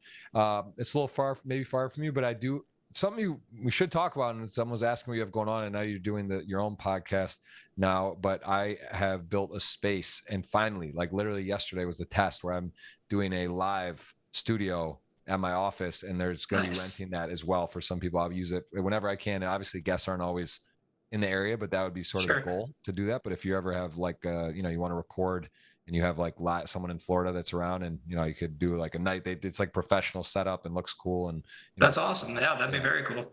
Yeah, I'd love to try that out.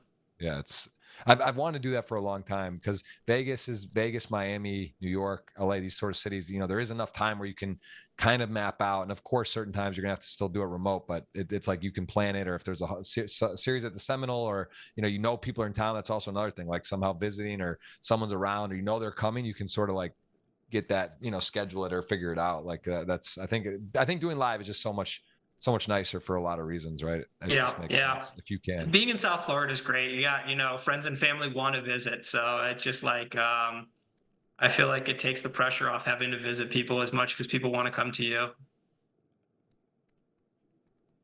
I mean, he's relentless in the small blind. Idkthp just treats the small blind like the button, if not looser. It's like limps aren't allowed. We don't have a break, right? It just plays through to winner. No, you can run to the restroom though. Take your time. I mean, this okay, is I'll probably be taking up on that. In my neck this is a long one. This is a deep one, big money. This one is likely goes the distance today. We're already almost 2 hours in. Yeah, I'm gonna run and grab an Advil. Yeah, Jonathan Jaffe in the building.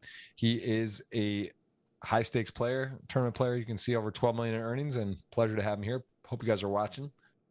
Dolphin potential trainer he was talking about. We got ace jack suited, jack 8 suited, Leonard gonna be thinking it's a 3x. I mean, he's been spicy. He's been playing pots, but this is kind of starting getting shallow. Does call and does flop decent, open-ended. The queen, though, would be problematic. And, both players kind of so-so. Have a little extra equity with their hands, but no one has a pair, as we see in Nolan Hole, and that happens so often.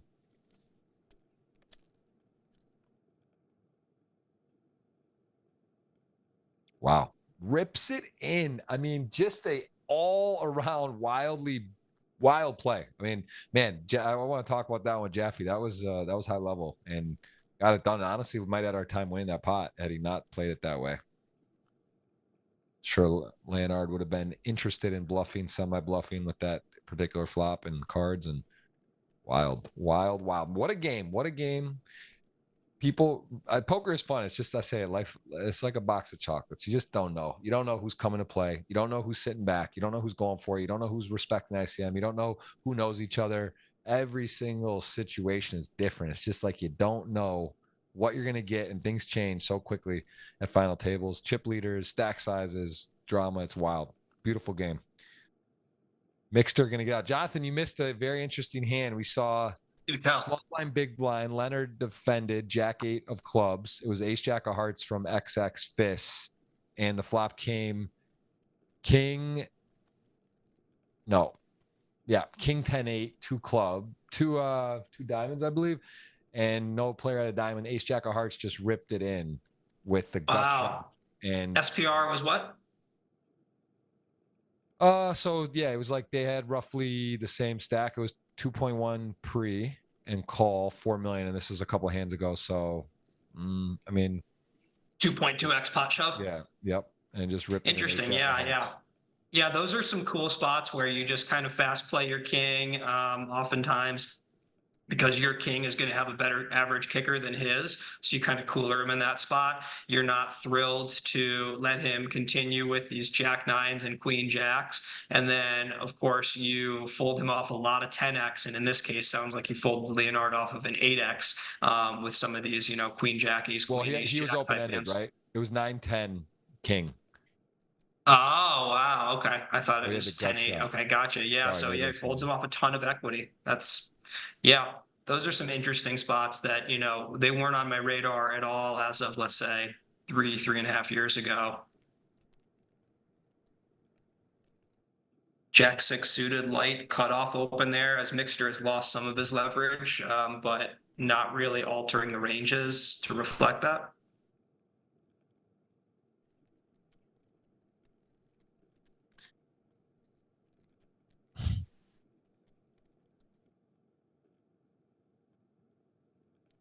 All right. Well, six-handed. How many times are we going to see aces at this table? This has been a lot of big pairs today. Started off with a banger.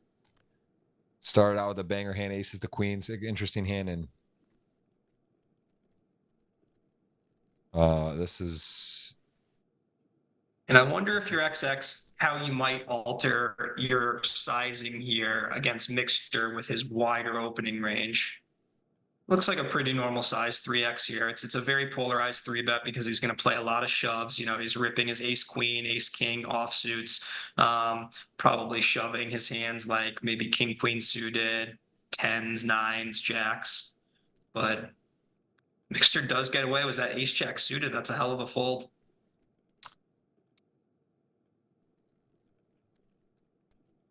Yeah, that's he again. You just read it. You wonder if this a few hands before he's kind of the upstuck. The great Phil Lock coins that term. You know what I mean? Like being from his peak and it's sort of going the wrong way, and he just makes a disciplined fold though. He's in a spot where now Leonard with tens going to be in. We are going to see 5 here. Ace King tens. These are those pots.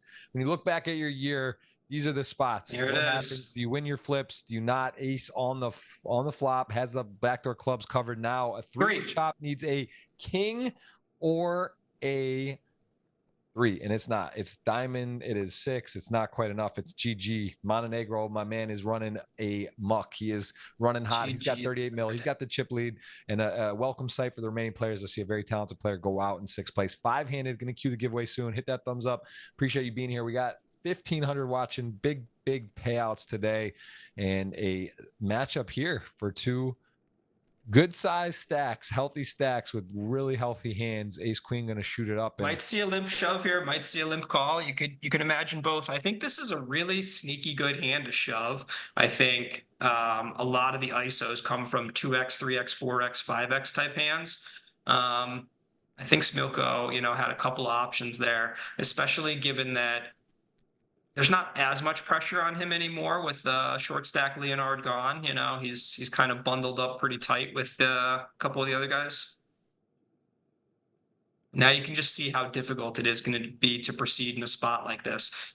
He's aware that Dejan has hands like Jack 4 off and 4-2 off in his range, but his value is mostly, looking at like 10x plus and going to go 3 against him. So this is not a particularly bad looking board for 6s, and yet he's going to get pushed out very often if Dejan had a weaker hand on the turn. And this is interesting whether to play block or check here. You can see a tiny bet, and the bluffs would probably come from a queen jack suited, a jack 9 suited, king jack might find a bluff here, but probably not a block. Maybe there's a tiny bit of like 4-5, 5-6 suited, but I think this hand is worthy of like a 10% maybe. Yeah. Also, what is ace high is just checking back. That's a lot bigger than I was guessing. As I said 10, I was thinking maybe 33, but that's a healthy bet that tells me that he feels he has a fair number of bluffs in his range.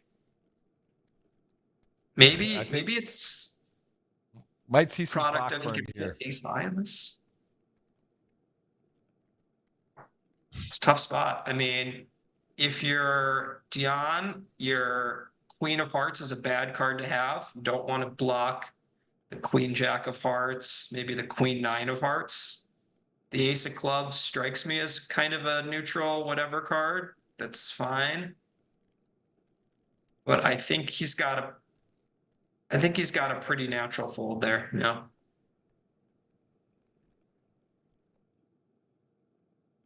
That was interesting. I wouldn't have found such a large bet as Smiljko, and he gets another pair of sixes that are going to run into some adversity. Wow. Might play a flat here. A lot of hands. Look at this. This is a screenshot. You got open, light. We got a pair of sixes. We got top of the range, ace king off, and jack queen suited pretty hand. But as it turns out, probably won't get any action here. This is just going to be a big old bet and likely take it down. Maybe all of it. No, is it just like 8 mil? Yeah, I mean, he's 35 effective with these guys, 36-ish. It's definitely close between, you know, finding the shove and a big squeeze, but yeah, I think that makes more sense overall.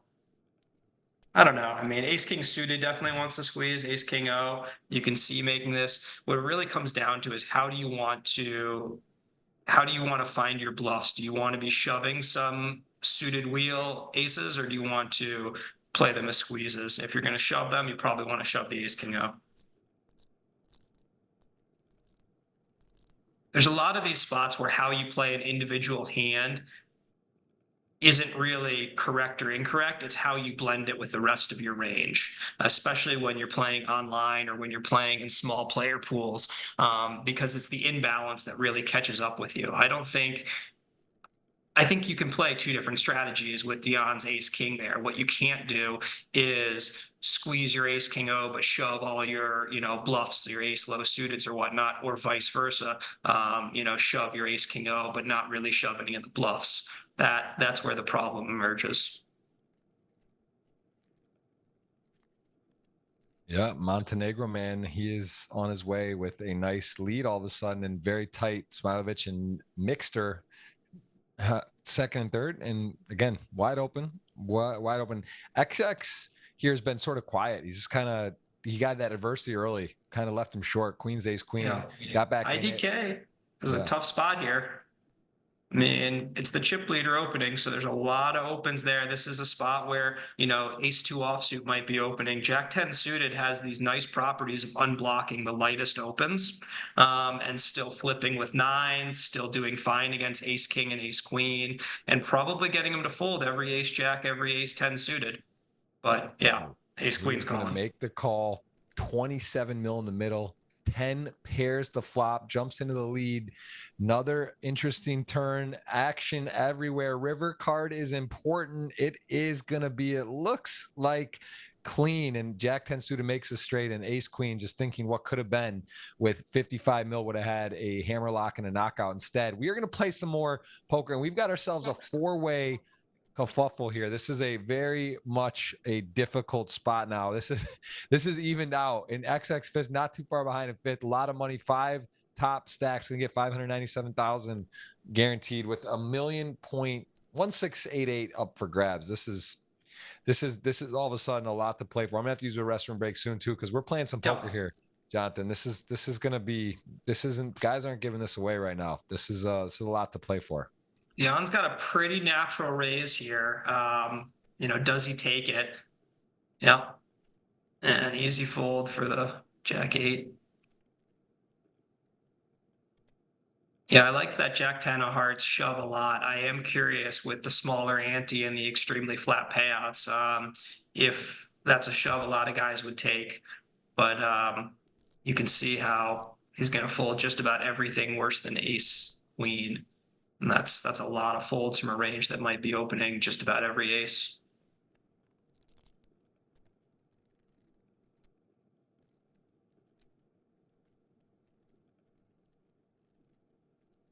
Very tightly packed. This looks like a pretty good spot to throw out a c-bet here. You've got a lot of clearance folding. Dejan off of, like, you know, King 8 suited, King 10s, King Jacks, King Queens. You've got some backdoor yourself. Dejan's not flatting too many 9x, we don't imagine. So you're probably just kind of at whatever SPR 3.5. You're going the distance with your 10s plus. It's like a pretty intuitive hand to be c-betting.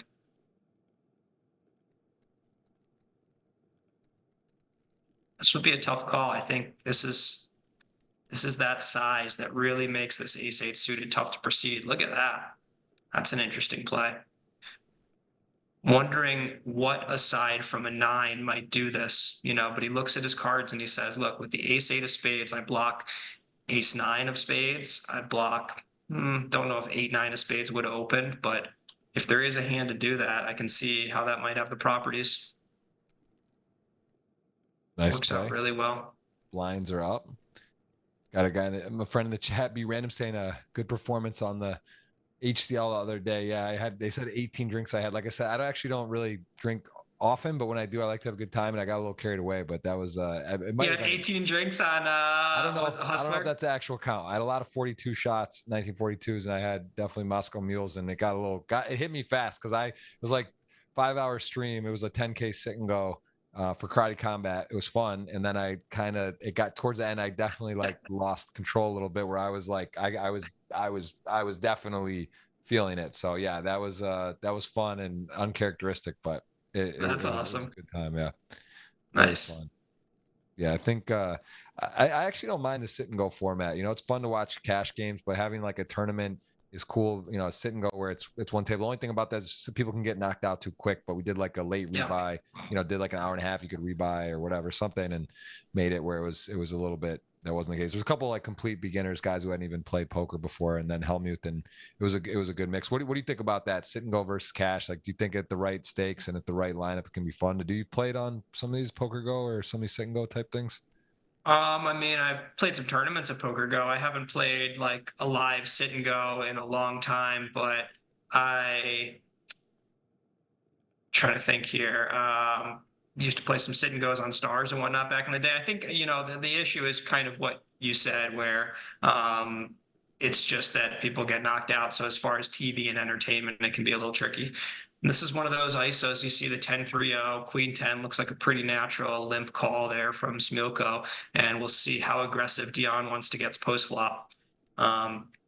These are interesting spots because Dejan has this polarized range where he has really good hands, maybe something like Ace Jack plus or Ace 10 plus.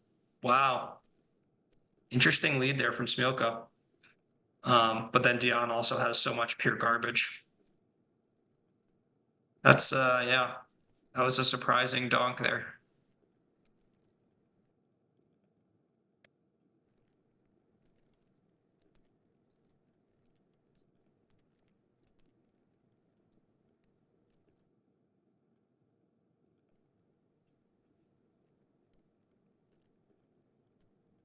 Yeah, this is critical time. I mean, 5-handed, so 2 hours, 15 minutes in, and again, 5-handed with pretty tight stacks right now. Blinds are big, but there's a lot to play for. And again, no one's really run away, right? SNG means sit and go. Good question. That is what the King card asking. Yeah, it is. Ooh, nice to make your hand. And 4-5. Yeah, so worst hand here, and no unblocked spades and diamonds. I wonder. I mean, it seems like a he's got a bluff. I mean, it's unblocking both flush draws. He's got very good looking cards, I think, to be following through on the river, and he's going to be in for a rude awakening. Yeah, I mean, it's a lot of hand here to have the nuts straight. Board is paired, but I mean, he is looks like a spot for a small raise. It's just, yeah, I think raising just too much hand to have. Yeah. But it's also nice when everything misses too, right? You there's diamonds and spades. Maybe you could have some missed things, but I don't know. This is it's a curious sizing, probably not a big raise.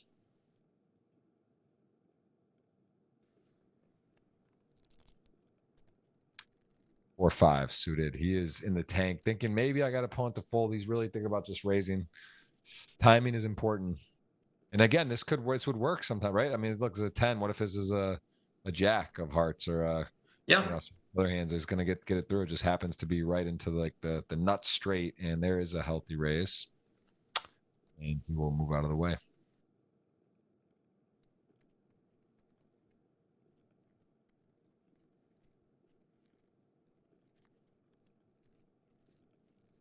Ace 10, Ace 10, King 6 suited big blind. Tough spot in the small blind versus this open here. You can see 3-bet fold. You can see call maybe. Tough to see jam, I think. This is a close spot here. Do we call? Do we fold?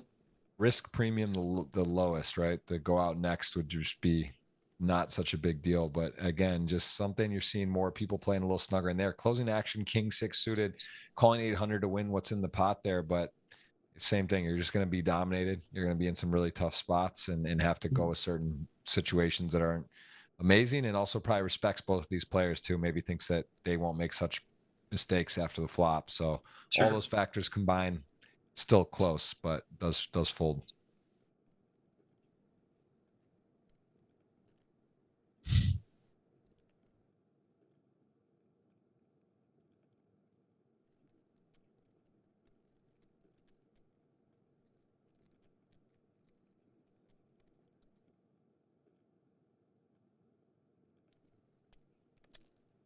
The clock's getting a little bit low. Both of these players approaching 5 minutes. If they do get heads up, that could be a factor.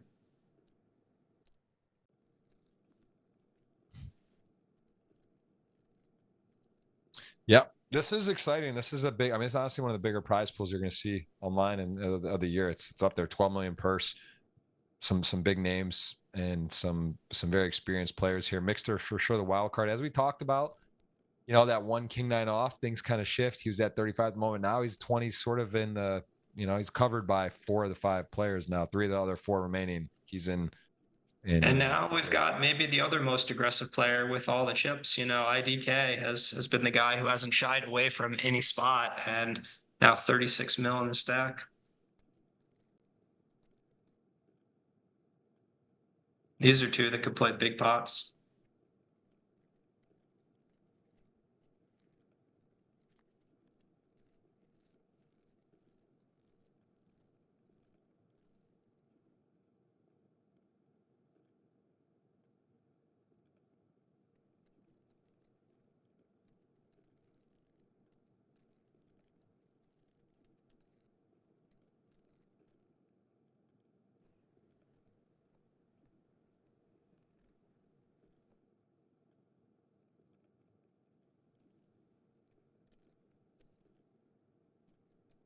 It's good fold. Good. Yeah, makes the right decision. Mikster hanging in 20 mil. Who do you guys think at home? Let us know who you think is going to win right now. Chip lead. Idkthp sort of just emerging here with the lead for the first time. Has double a few players. Got 4x the XX. King 10 off the taxi cab. 10 mil. Pretty good spot here. He is the shortest. He's on the button and going to get folds a lot. And King 10 off. Let's see for what is that? 8. I think it's a pretty natural open here. I think he's just a little bit deep to be shoving. Remember, we've got the reduced ante as well. Yes, he is the shortest stack, but there are still people that could bust ahead of him. I think that's perfect. Nice. Interesting. Yeah, that makes sense. And Mikster, do you think with the way he plays and flats and kind of plays a little crazy, you think that still it's good to just min raise and play in position? Yeah, I think, you know, we still need to have some opens, and if you get much stronger than King 10-0, like maybe even the King Jack-O can just shove there. So we have to find something that maybe doesn't have an ace that wants to open. King 10 looks pretty natural. I'm gonna use the rest of them as well. I think we got some play left today. We got 1,500. We got giveaway. Stay tuned. Jonathan gonna be calling it here. Hopefully, last hand you missed a very interesting hand. I'm gonna see if I can get one. I'm gonna walk away when maybe it's a boring. Sounds good. See. Ace 5 King. Cool. All right, yeah. I'll be right back. So Mikster does adjust his ranges a little bit there and folds the ace 5-0, UTG5. You know, a couple hands ago, I thought what was interesting was Idkthp tanking and then folding the Jack 8-0 in the cutoff, which seemed appropriate, but I was curious to see if he would open that.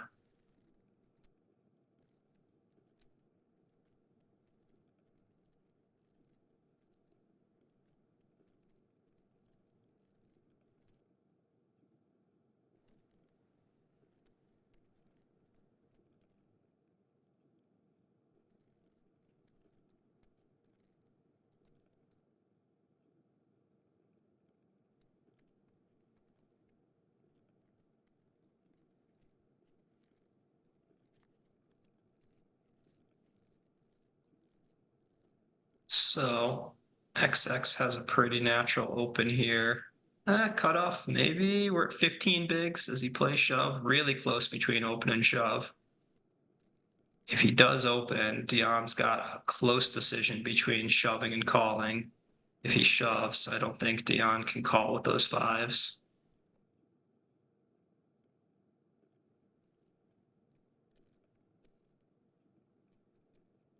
Very close. This is one of those spots where I think it's easier to defend a hand like sevens or eights than it is fives through twos. Those are hands that, unblock some of the lightest opens, might do some good work as a shove.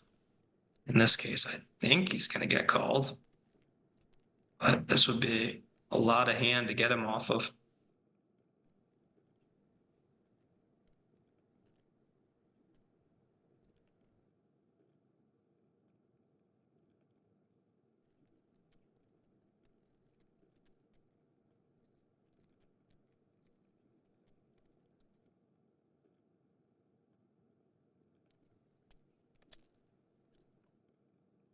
Here we go.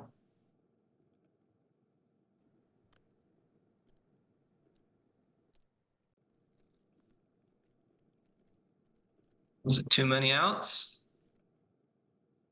Might have been. Fives, big hold.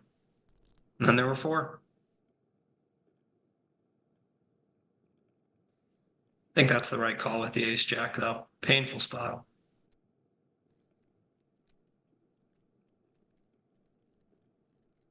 It's one of those spots, if you're IDK, probably a little too much to shove, but you have a lot of leverage on Smiljkovic here.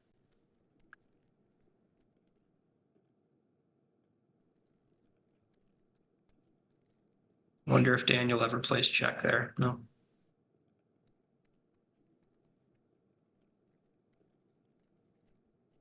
IDK does seem like the player that you want to give him a little rope, especially now that he has a stack.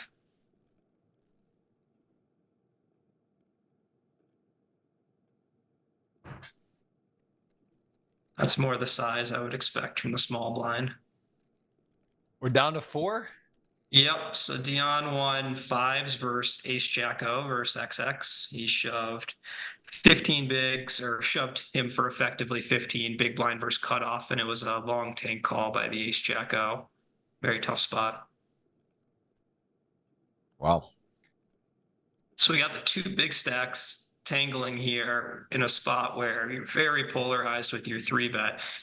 Ace king suited kind of has to 3-bet, but certainly want to be careful here. Mikster, here we go. He's sort of fallen in. He's 4 of 4. A little bit of a gap there, even with Smiljkovic. And he's, again, he came in chip leader. The experience we see, he's playing a little bit different than most, and doesn't have no GGMillion earnings, 170K total earnings on GG, but doing well for himself right now. Top 4, you can see he's already locked up 774,000. So again, as you mentioned, someone who's willing to go out earlier, and he seems he's playing to win. And so right now, he's right there. He's basically tied for third, 4 left, and $1 million is the next score and up for grabs. Top 3 getting 7 figures, and he's playing. He's in it. Still in the mix, as it's sort of, again, we got 2 tiers. We got 41 and 36, and then 20 and 20 million here, and a lot to play for. Money, the title, the prestige, and it is intense times. This is going to come down to it. We're going to see some all-ins coming up here. We got 800K big blind, 20 mil stack. It's got 25 bigs, your short stacks.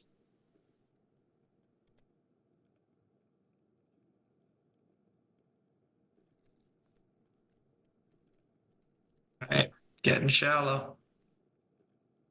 Who do you think takes it down right now? The 2 big stacks obviously are the favorites. Do you have a pick in the moment? I mean, what's IDK. Bro, I got Mikster. I got Smiljkovic. Do you have the? I know I have Dejan. I don't remember who has IDK. IDK. I should write him down, honestly. It's like, this is I think I do, but I don't know. I know I'm up 2 dinners right now, so. That's true. We're gonna have to execute. Are you staying out the whole time in Vegas or back and forth? Unsure. My family's going to come join me in a week, and we'll see how long they stay out. We'll see what my stamina looks like. But I want to stay through the 250K is like the 25th, and then, or maybe a day or two earlier. And then there's not much for me between the 250 and the main, so I might go home or might, take a trip to, Zion or something like that. It's a nice three bet again. Look at Dejan looking at the high low, these polarized three bets. He certainly has a shove range here when Mikster opens off 20. So when he bothers to three bet, this is very polarized. And the combos add up so quickly. So you see Mikster pausing with king three suited, and it's not much of a hand. But the issue is if you're Dejan, think about how many more ace two to ace six off and king two to king eight off you have in your range available to you. Then you have pocket aces, pocket kings, queens, ace king suited. From a combos perspective, there's just a mountain of bluffs available to you and so few value. So it really comes down to frequencies. It's a great point. We got, again, 4 left here, and we are really, there's so much to think about in these spots. It can get a little overwhelming. Do you ever find yourself in the moment of these tournaments and using your time, whether it's live or online, big moments, and then you look back like, man, like I wish I had thought about it more, or man, like this is so obvious I made sort of a mistake, or in game, because again, we're biased, right? We see the whole cards. We see what's going on. It's sort of easier to say, oh, I would do this, or this is what makes sense. It's kind of like you're biased. Of course, you can see the cards and it's more relaxing. So when you in the moment, it's much more intense under pressure. What are your thoughts with that? And how? Absolutely. I think if you play a session and you come out of it saying, oh, I didn't really have any tough spots, or I think I played pretty well today, nothing I would take back, then you just weren't looking close enough. Every session should have some of those. Hopefully the regrets are not, oh, I wish I took more time, or, oh, I wish I counted the pot. Like those are the kinds of mistakes that you can kind of close up pretty quickly. Wonder if he's going to play shove here. Yep. But there are mistakes of ignorance should happen every session. No one is, knowledgeable about every spot to, fully have a spot figured out. Interesting if Mikster is really thinking here. That would be pretty wild. But yeah, so then, when I'm looking back, a lot of times I'm thinking, oh, I had this in my head. Like maybe I thought this guy would over bluff the turn, and maybe my assumption was right. But maybe I overweighted that one factor and underweighted some other pieces of information. And that's tends to be what I'll look back on and say, you know what, I was a little too closed off to certain, information streams and a little too zoned into other ones. Interesting three bet from Mikster. This looks like a pretty natural shove, but playing off of the aggression that he has from that 9-7-0 three bet, he says, why not? Wow. Try and trap these guys. Ace queen, and it looks chopped. There you go. No sweat even on the flop. Ace queen. Clean, and both make top two. Pretty good board if you were all in with ace queen against hands like jacks, tens, or ace king even would have got there. This is a lot to play for. 4 left. Again, 2 very even stack sizes amongst the 4 players. Ooh. We got some stacks going in here.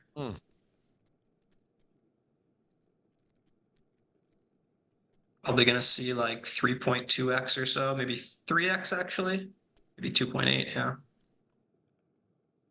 It looks like a pretty natural just shove. I don't think there's any room to play around.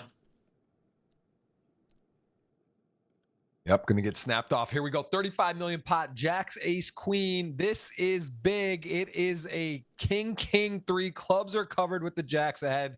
Turn 9 needs 4 outs. Ace or queen, 1 to come. River card, please. Slow peel. Ooh, wait. Oh, the deuce. It looked a little, it did get Band-Aid. There it is. Thumbs down. He's got to be happy with that. GG's, my man, D. Smiljkovic is in there with a big score. And hey, if your name is Mikster and you're from Ireland, you just won $1 million guaranteed. 1,004,000 from a 10K buy-in. Congratulations. And you are on a little bit of a joyride here with 3 left. He is short, got a lot of work cut out, but again, sign up, chip leader, 9 left for himself and his sort of experience in this type of final table to lock up $1 million. He did his job, and now let's see if he can get back in it and go for the win. But again, really, really congrats to him. Congrats to all the players at this final table, but these 3 in particular, 7-figure club. Nice score for online in particular from a 10K. Big day. Mikster, man. Wow. What a moment over there in Europe. It's late. These guys are there. They're playing for a lot of money. No deals available. That is part of the GG Millions way. There's no GG has software for deal making, but not in this tournament. It's pure, it's natural, and it's to a winner here. So right now, who's your pick? Your pick at the moment. I mean, just keep following the chips. I'm at Dejan. Yep. Yeah. Any Mikster fans out there? I think the underdog is rooting for the underdogs. I mean, this guy's definitely doesn't have the results, the resume as others. And what up, Mike Wasserman, also been a 3-time guest on the show. In the mix, knows his way. I'm sure he's in Vegas or heading there soon. And Mikster underdog. I mean, I just think based on results, let's see. Mikster has 169K GG total earnings. You've got IDK, who came in the third shortest with 2.8 million in earnings, and then you have 1.7 million earnings for, you pronounce his name better than me. Gonna fold the ace deuce, doesn't think long about it. Interesting. I mean, makes sense. Shows that the willingness, wants to be more in control. Doesn't want to take a marginal spot. Folds, was ahead slightly. So you wonder how much IDK is going to respect the leverage Dejan has over him. You know, their stacks aren't crazy far away, but it's a significant edge still, which should tighten IDK up some. But the way he played small blind into XX, even when he was the shorter stack, indicated that he's, not too worried about the pressure people can put on him. He kind of prefers to be the guy putting out the pressure, which we'll see right here as he has a really borderline float for chips that, in this ICM spot looks like a fold, but he continues. And so far it looks detrimental to him. This could be costly. The 9 turn, definitely of concern. I think if you're Dejan, you don't expect IDK to have folded 8-7 offsuit pre the way he's played to this point. So when a guy has 16 turn straights as opposed to 4, that makes a huge difference in terms of how you view this King 10. But continuing to pound for value, recognizing that if he has 7-8-0, that means he has 9-8-0, which is always going to call here. That means he probably has 9-7. And I mean, we see the really light peel from the Jack-9. This definitely looks like the river that's going to be a slowdown spot for Dejan. Doesn't worry about too many Queen X in IDK's range. So maybe a block could be a possibility here. Can't imagine seeing more than quarter pot, really.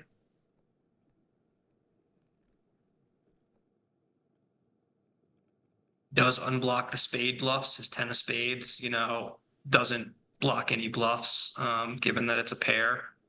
So his hand may also emerge as check call. Huge pot. Yeah. Wow. And look how painful that was. I think that was kind of a perfect hand to illustrate the problem of continuing aggressively against someone who has a lot of pressure to exert on you. It's true that Dejan has a wide opening range there, and it sucks folding that Jack-9 on the flop. But those chips lost are so powerful. He was, by no means locked into second place, but he was cruising. It was Mikster's game to lose, or sorry, Mikster was on the chopping block next, and now they're very close to one another. And you can see now with how tight IDK is going to have to play in response at this point, Dejan can really have his way with him. It's just these two really, really battling for second until one of them doubles up. Yeah, great point. We are going to cue the giveaway. $50 or $100 based on who wins. It is currently that time. The keyword, I put it in the chat, GGPoker space GTO Lab. We'll give the nod there today instead of Jonathan. It would be a lot of Jonathan's in chat. We'll put that there. GGPoker GTO Lab. Enter your GGPoker username. 1,700 watching. Someone's going to win a lot of money today.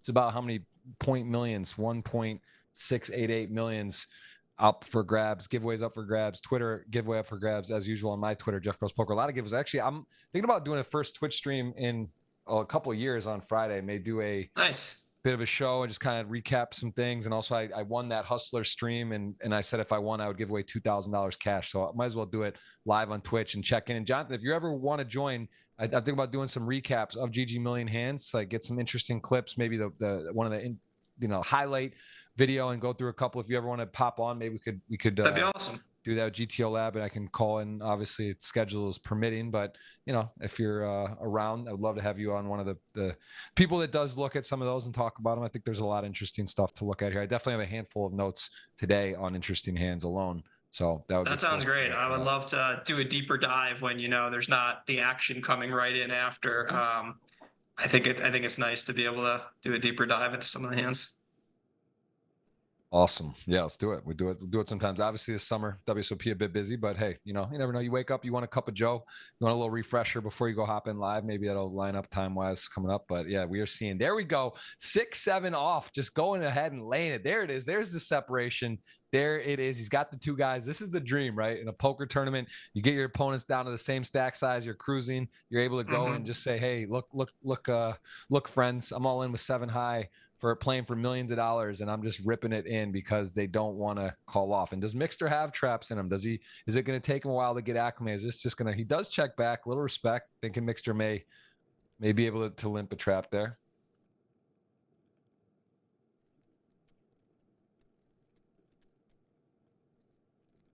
Wow.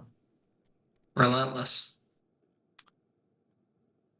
Does it post flop? Finds a way. There he is. This man, this guy in Montenegro, he is the mayor of Montenegro. That's going to be his nickname. He's getting $3 million scores on his home turf. He's playing for 1.8 chip leader, putting together a pretty nice display of aggression and timing. Sort of has been through different stack sizes at this final table. Ace 5 off, going to rip it in there. And there you go, Mikster. He's right in there, tied for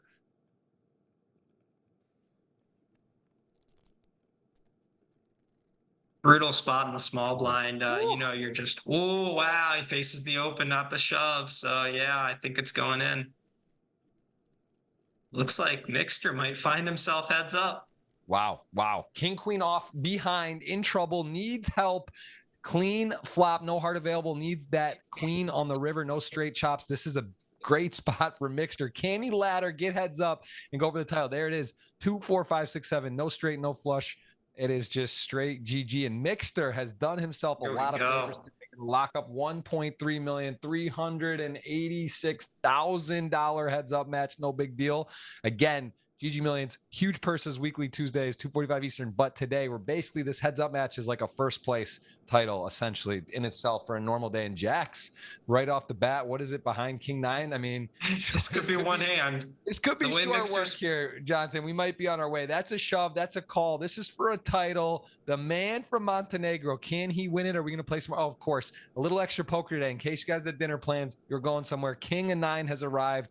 No win yet. Needs a jack or we'll continue. Not paint. Nice spot. Mikster. It's not easy, Jonathan. How many times have you been there? You could taste a title, a river card, and you got to play some more. So we'll have a little bonus poker, 3-1 lead. That would have been a record. That would have been very fast for the heads up match, but we will continue. I think they wanted to give me 5 more seconds to plug. Go to gtolab.com, sign up for the discount. I think that's why he won the King 9. Yeah, I thought that was interesting. He had a close spot between limp and shove. He opted to shove. We'll see how Mikster plays heads up. He's obviously been an unconventional player to this point. 3xing the button here, not standard by most people's approach. We see is Dejan going to shove or play call? He calls. That's a very conservative response to 3 big blinds here. I think he might be worried that 3x, now that he doesn't know what the button range looks like exactly for Mikster. So he thinks maybe there's a chance 3x is not as standard and that's a premium size. That might have played into the choice to defend a hand that was, by most accounts, a pretty natural shove. Heard an interesting number awarded to heads up play from someone I respect.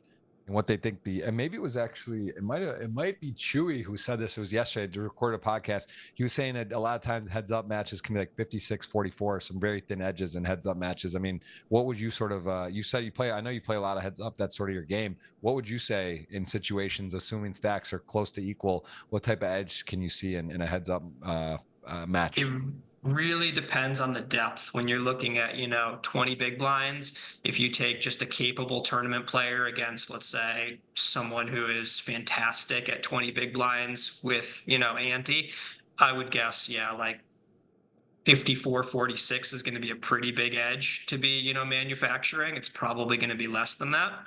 But if you put those same players at 80 apiece, then I think you can be seeing something more in the 60-40 and probably not further than that. But if you've got, someone extremely inexperienced in heads up, then it could get a little bit wilder than that. Maybe you could find yourself at the 65-35. That's a lot tighter than I thought, but it does make a lot of sense, right? It just you talking about stack depths, one hand, one cooler, heads up, you play a hand the right way, or someone makes an aggressive move here, even, pair versus flush draw, these type of things happen and big pots take place.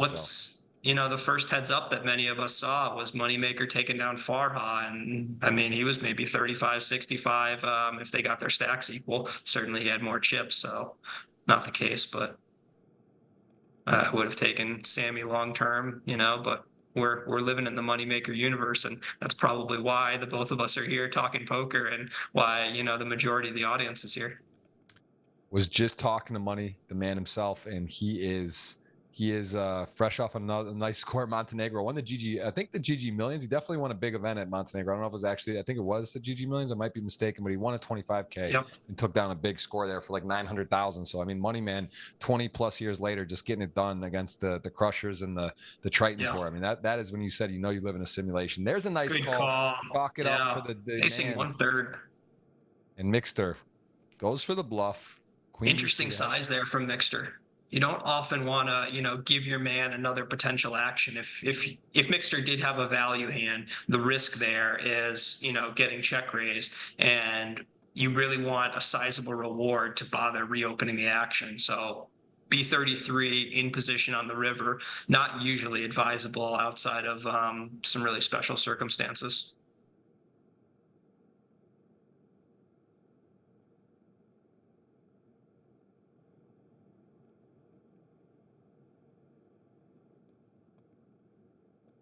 So not a lot of limping on the button. Mikster, jacking up the variance, playing opens. Dejan going the other route.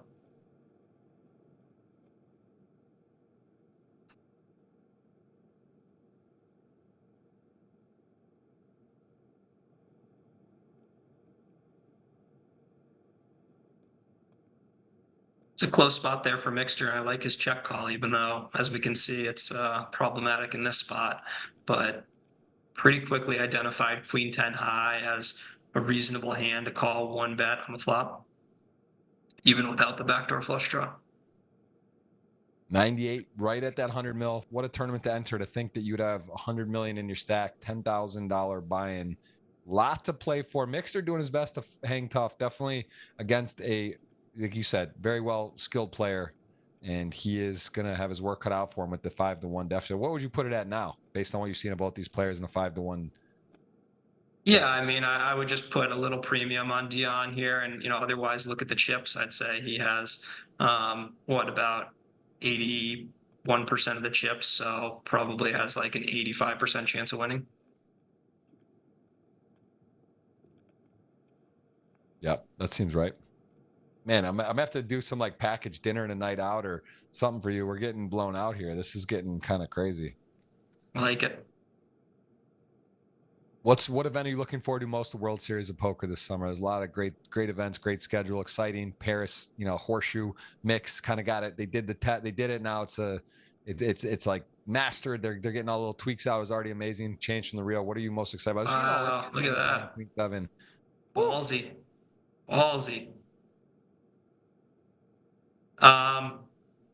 Yeah, I mean, this looks tough to call with a 7 in your hand, but he's got a diamond if that matters.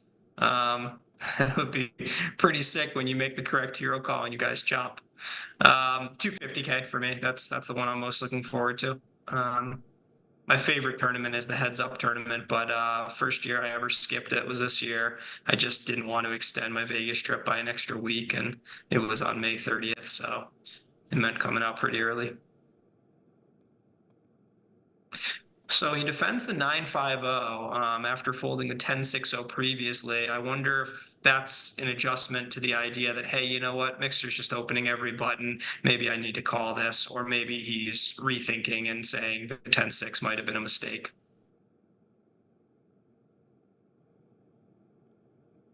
He's had a lot of these really close spots, Dejan, in the big blind facing these, 2.5x opens with these borderline hands.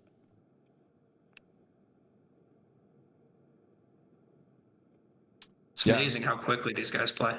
Yeah, 95, 24 minutes. They really do it. The chess clock there, you can see they've got time. 3 minutes to the 9 minutes, but Queen 6 can outflop tens. Tens, not a great flop. 2-3 overs now. Open-ended though. Another quick check by Mikster on the turn. And then he just pots it. I mean, if you're Dejan, you've got an interesting bluff catcher versus pot. You do block the 9-10. Ace-10 probably not in play. But yeah, it's a good fold. That's a tough, intimidating board if you're Mikster to just quickly find, the pot size bluff with 3 face cards out there, and you really have very few nutted hands having defended off of a shallow stack. King 6 suited 9-7 off. The 9 pairs, hard to make a pair. Man, how can you tell us how hard it is to make a pair? Explain Nolan Hold'em. I mean, it really is not easy to make a pair. Yeah, I mean, sometimes it feels very easy. Other times, I mean, you may not have made a pair, but you made a flush, and you'll take that. I wonder if we'll see a sick hero call by Mikster. I feel like this is the spot where he might just say, you know what, this is Dejan turning something into a bluff. I think he's over 20% to make this call. I think Mikster's ready for a stand. Put me down for it. I think Mikster's making this call. There it is. No, it's a fold. There, fold. The King 6 suited though, nice to make the second nut runner, and he's got it. He's got to be, as you mentioned, maybe 85% favorite. Got the 5-1 chip lead and the nod button there. Experience. And there it is. 1.3 million. Just looks nice when you lay it out like that. Hey, what a showing from Austria today. Look at that. 3rd, 4th, 5th. But they didn't take it down. They didn't get in the top 2. They had 4 of 6. 3rd, 4th, 5th, 6, I guess. Well, Queen 5, 4, 9. I mean, this is Mikster actually was already out the door. He had the jacks to King 9. That would have been over. We would have been on our way. You event today or tomorrow? Sorry? You playing today or tomorrow? It's 5. I'm gonna play today. Oh, today. Nice. Yeah, so I think it started like 30 minutes ago, but I'm not planning on going close to on time. Oh, are they starting the no limits at 2 sometimes? I think so. I thought I saw that. No, maybe today started at 3, actually. You know what? I'll probably, whatever it is, I'm going to see when dinner break is and either go right after dinner break or a few hours before. But I really don't like showing up within a couple hours of dinner. I really don't like dinner breaks, especially when it's at WSOP and it's just crowds and crowds. I'm not a big crowds kind of guy. Interesting. It's interesting change if that's how I had to look at that. I didn't know that because I used to do like the mixed events or the non-no limit events later in the day, and then they did the no limit. Yeah, let me check. Yeah, I could be wrong. A lot of times it's about the stakes. Whatever the smaller one is tends to be earlier, and the 5K might be the bigger one of today. Let's see. And I'm going to post one more time, guys, on Twitter. $50 cash giveaway. That's on my Twitter from me. And I'm going to... Looks like it's running. I'm going to choose a winner here for the 50 or 100. It looks like it's going to be a $50 GG ticket today. The winner I'm going to announce here in a second. Guys, have a chance to hit the thumbs up.